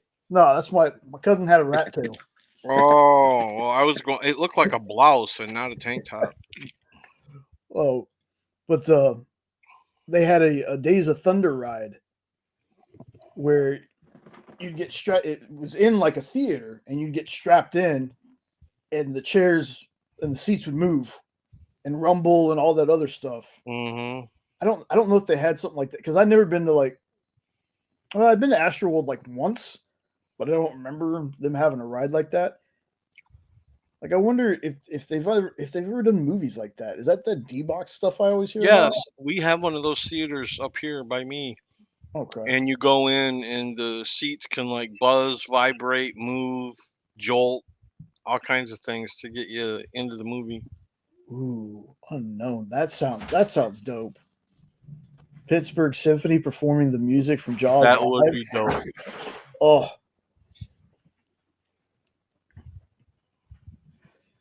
Yeah, that's just Jaws is just one of those movies for me, man. Like it's the fact that we don't see the shark for a bit.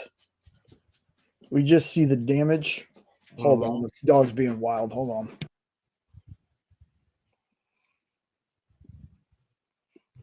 Just as both of us filled our mouths, he leaves. That's what she said. Yeah.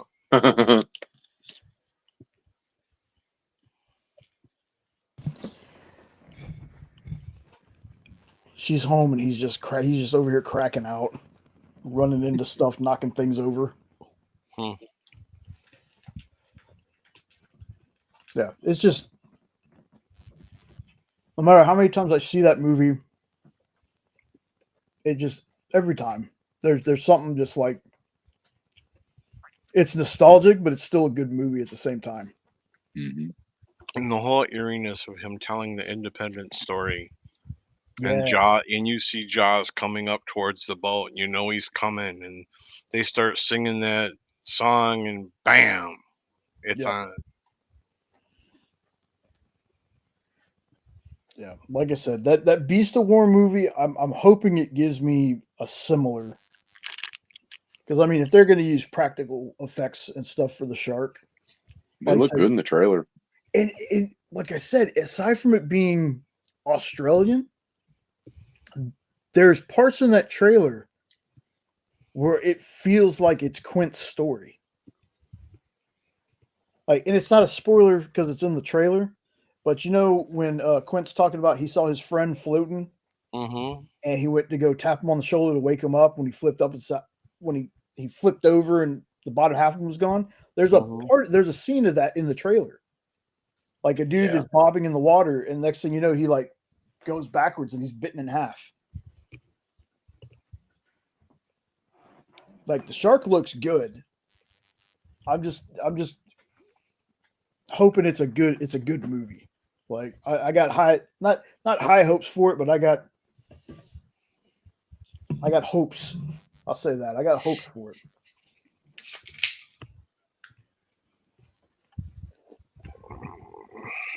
Like that might even be a theater watch for me. And I don't go to movies unless it's like something big.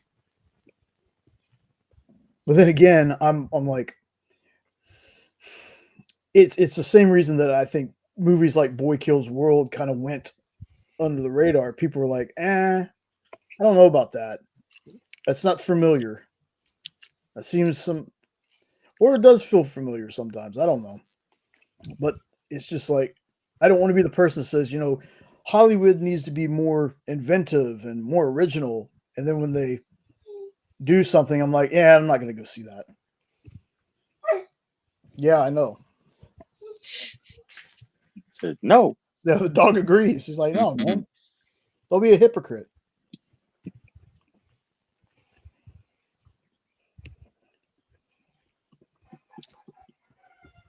But so I think that's going to wrap it up for this week.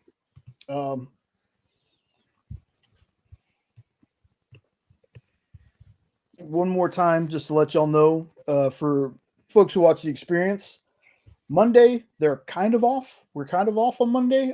There's no comic collectibles. There's not going to be, I think Second Shift Lunch is done. The only show is going to be Best Coast Comics with Bronze Age Nerd and Big B McFly at 11 Eastern, 10 Central. And then programming will be regular for the rest of the week. Don't have any other real news other than I'm going to check something real fast, and I say this every time, and when I say something, something happens. Okay, we're holding at 649 subs. We are one sub away. I know. We're one sub away from 650 subs. So, really excited about that. Make sure you check out Weird Opes. Make sure you check out Phable, One Collection Down. He should be coming back with his lives soon. Maybe a week or two, I think he said. Those are usually on Friday nights, 9 Eastern, 8 Central for Phable. And you guys got anything planned? We might go live tomorrow. Maybe. Maybe. At some point. Don't know Keep yet. an ear out. But then we're going to try to start doing like at least an every Friday thing. But We have earlier. hopes. Yeah, we have Yeah, we have hope. yeah, it happens like that, guys. Trust me. But it's one of those. Once you find out what you're going to do, you find out a good time for you to do it. You start getting it under your belt. Yeah. Like today, I woke up way too earlier than I usually wake up on Saturday. But I was excited to get everything put together for today. So, like I said, I thought it was going to be just me and Ed yelling at his TV, which was a ton of fun, by the way. That was super fun. So having Nope show up was cool. Always glad to have you on. Have you both on, obviously. But happy to be here with you, brother. Yep. Yes. I think I'm spoiled now. I don't think I could ever do a show alone again. One is the loneliest number. That is true. All right, guys. Well, any parting words before I drop y'all off so I can do the thing? Hail Hydra. Hail Hydra. Thanks for popping in. See y'all next time. All right, See ya. guys. All righty, everybody. I know I say it every week. Short show. This is technically one of the shortest shows we've done in a while. It's under 3.5 hours, unless I take 7 minutes to do this outro, which I'm hoping I don't. Want to thank everybody who stopped in. Unknown, thanks for being here the whole time, boss. That's awesome. I really appreciate that. We all do. I hope you all have a great rest of your weekend. Have a safe holiday. Be careful out there. You never know how the traffic and people are going to be when it comes to holidays like that. Phable, thank you so much for stopping by. Again, check out One Collection Down, folks. Great stuff over there. Can't wait for you to come back, Phable. One of these days, I'm going to be on a show with you, man. I promise. It's not going to be on this show. I'm going to be on your show. Just got to work out the time, and it's crazy. But anyway, before I get too rambly, if you're new here, if you're end up catching this on the rewind, don't forget like, share, comment, subscribe, all that fun stuff. Let me get my stuff ready so I can make sure I'm ready. Anyway, take care, everyone. I hope I see y'all next week. I'll have something planned, hopefully before then. We'll see. I'll figure something out. Anyway, everyone, take care. Later.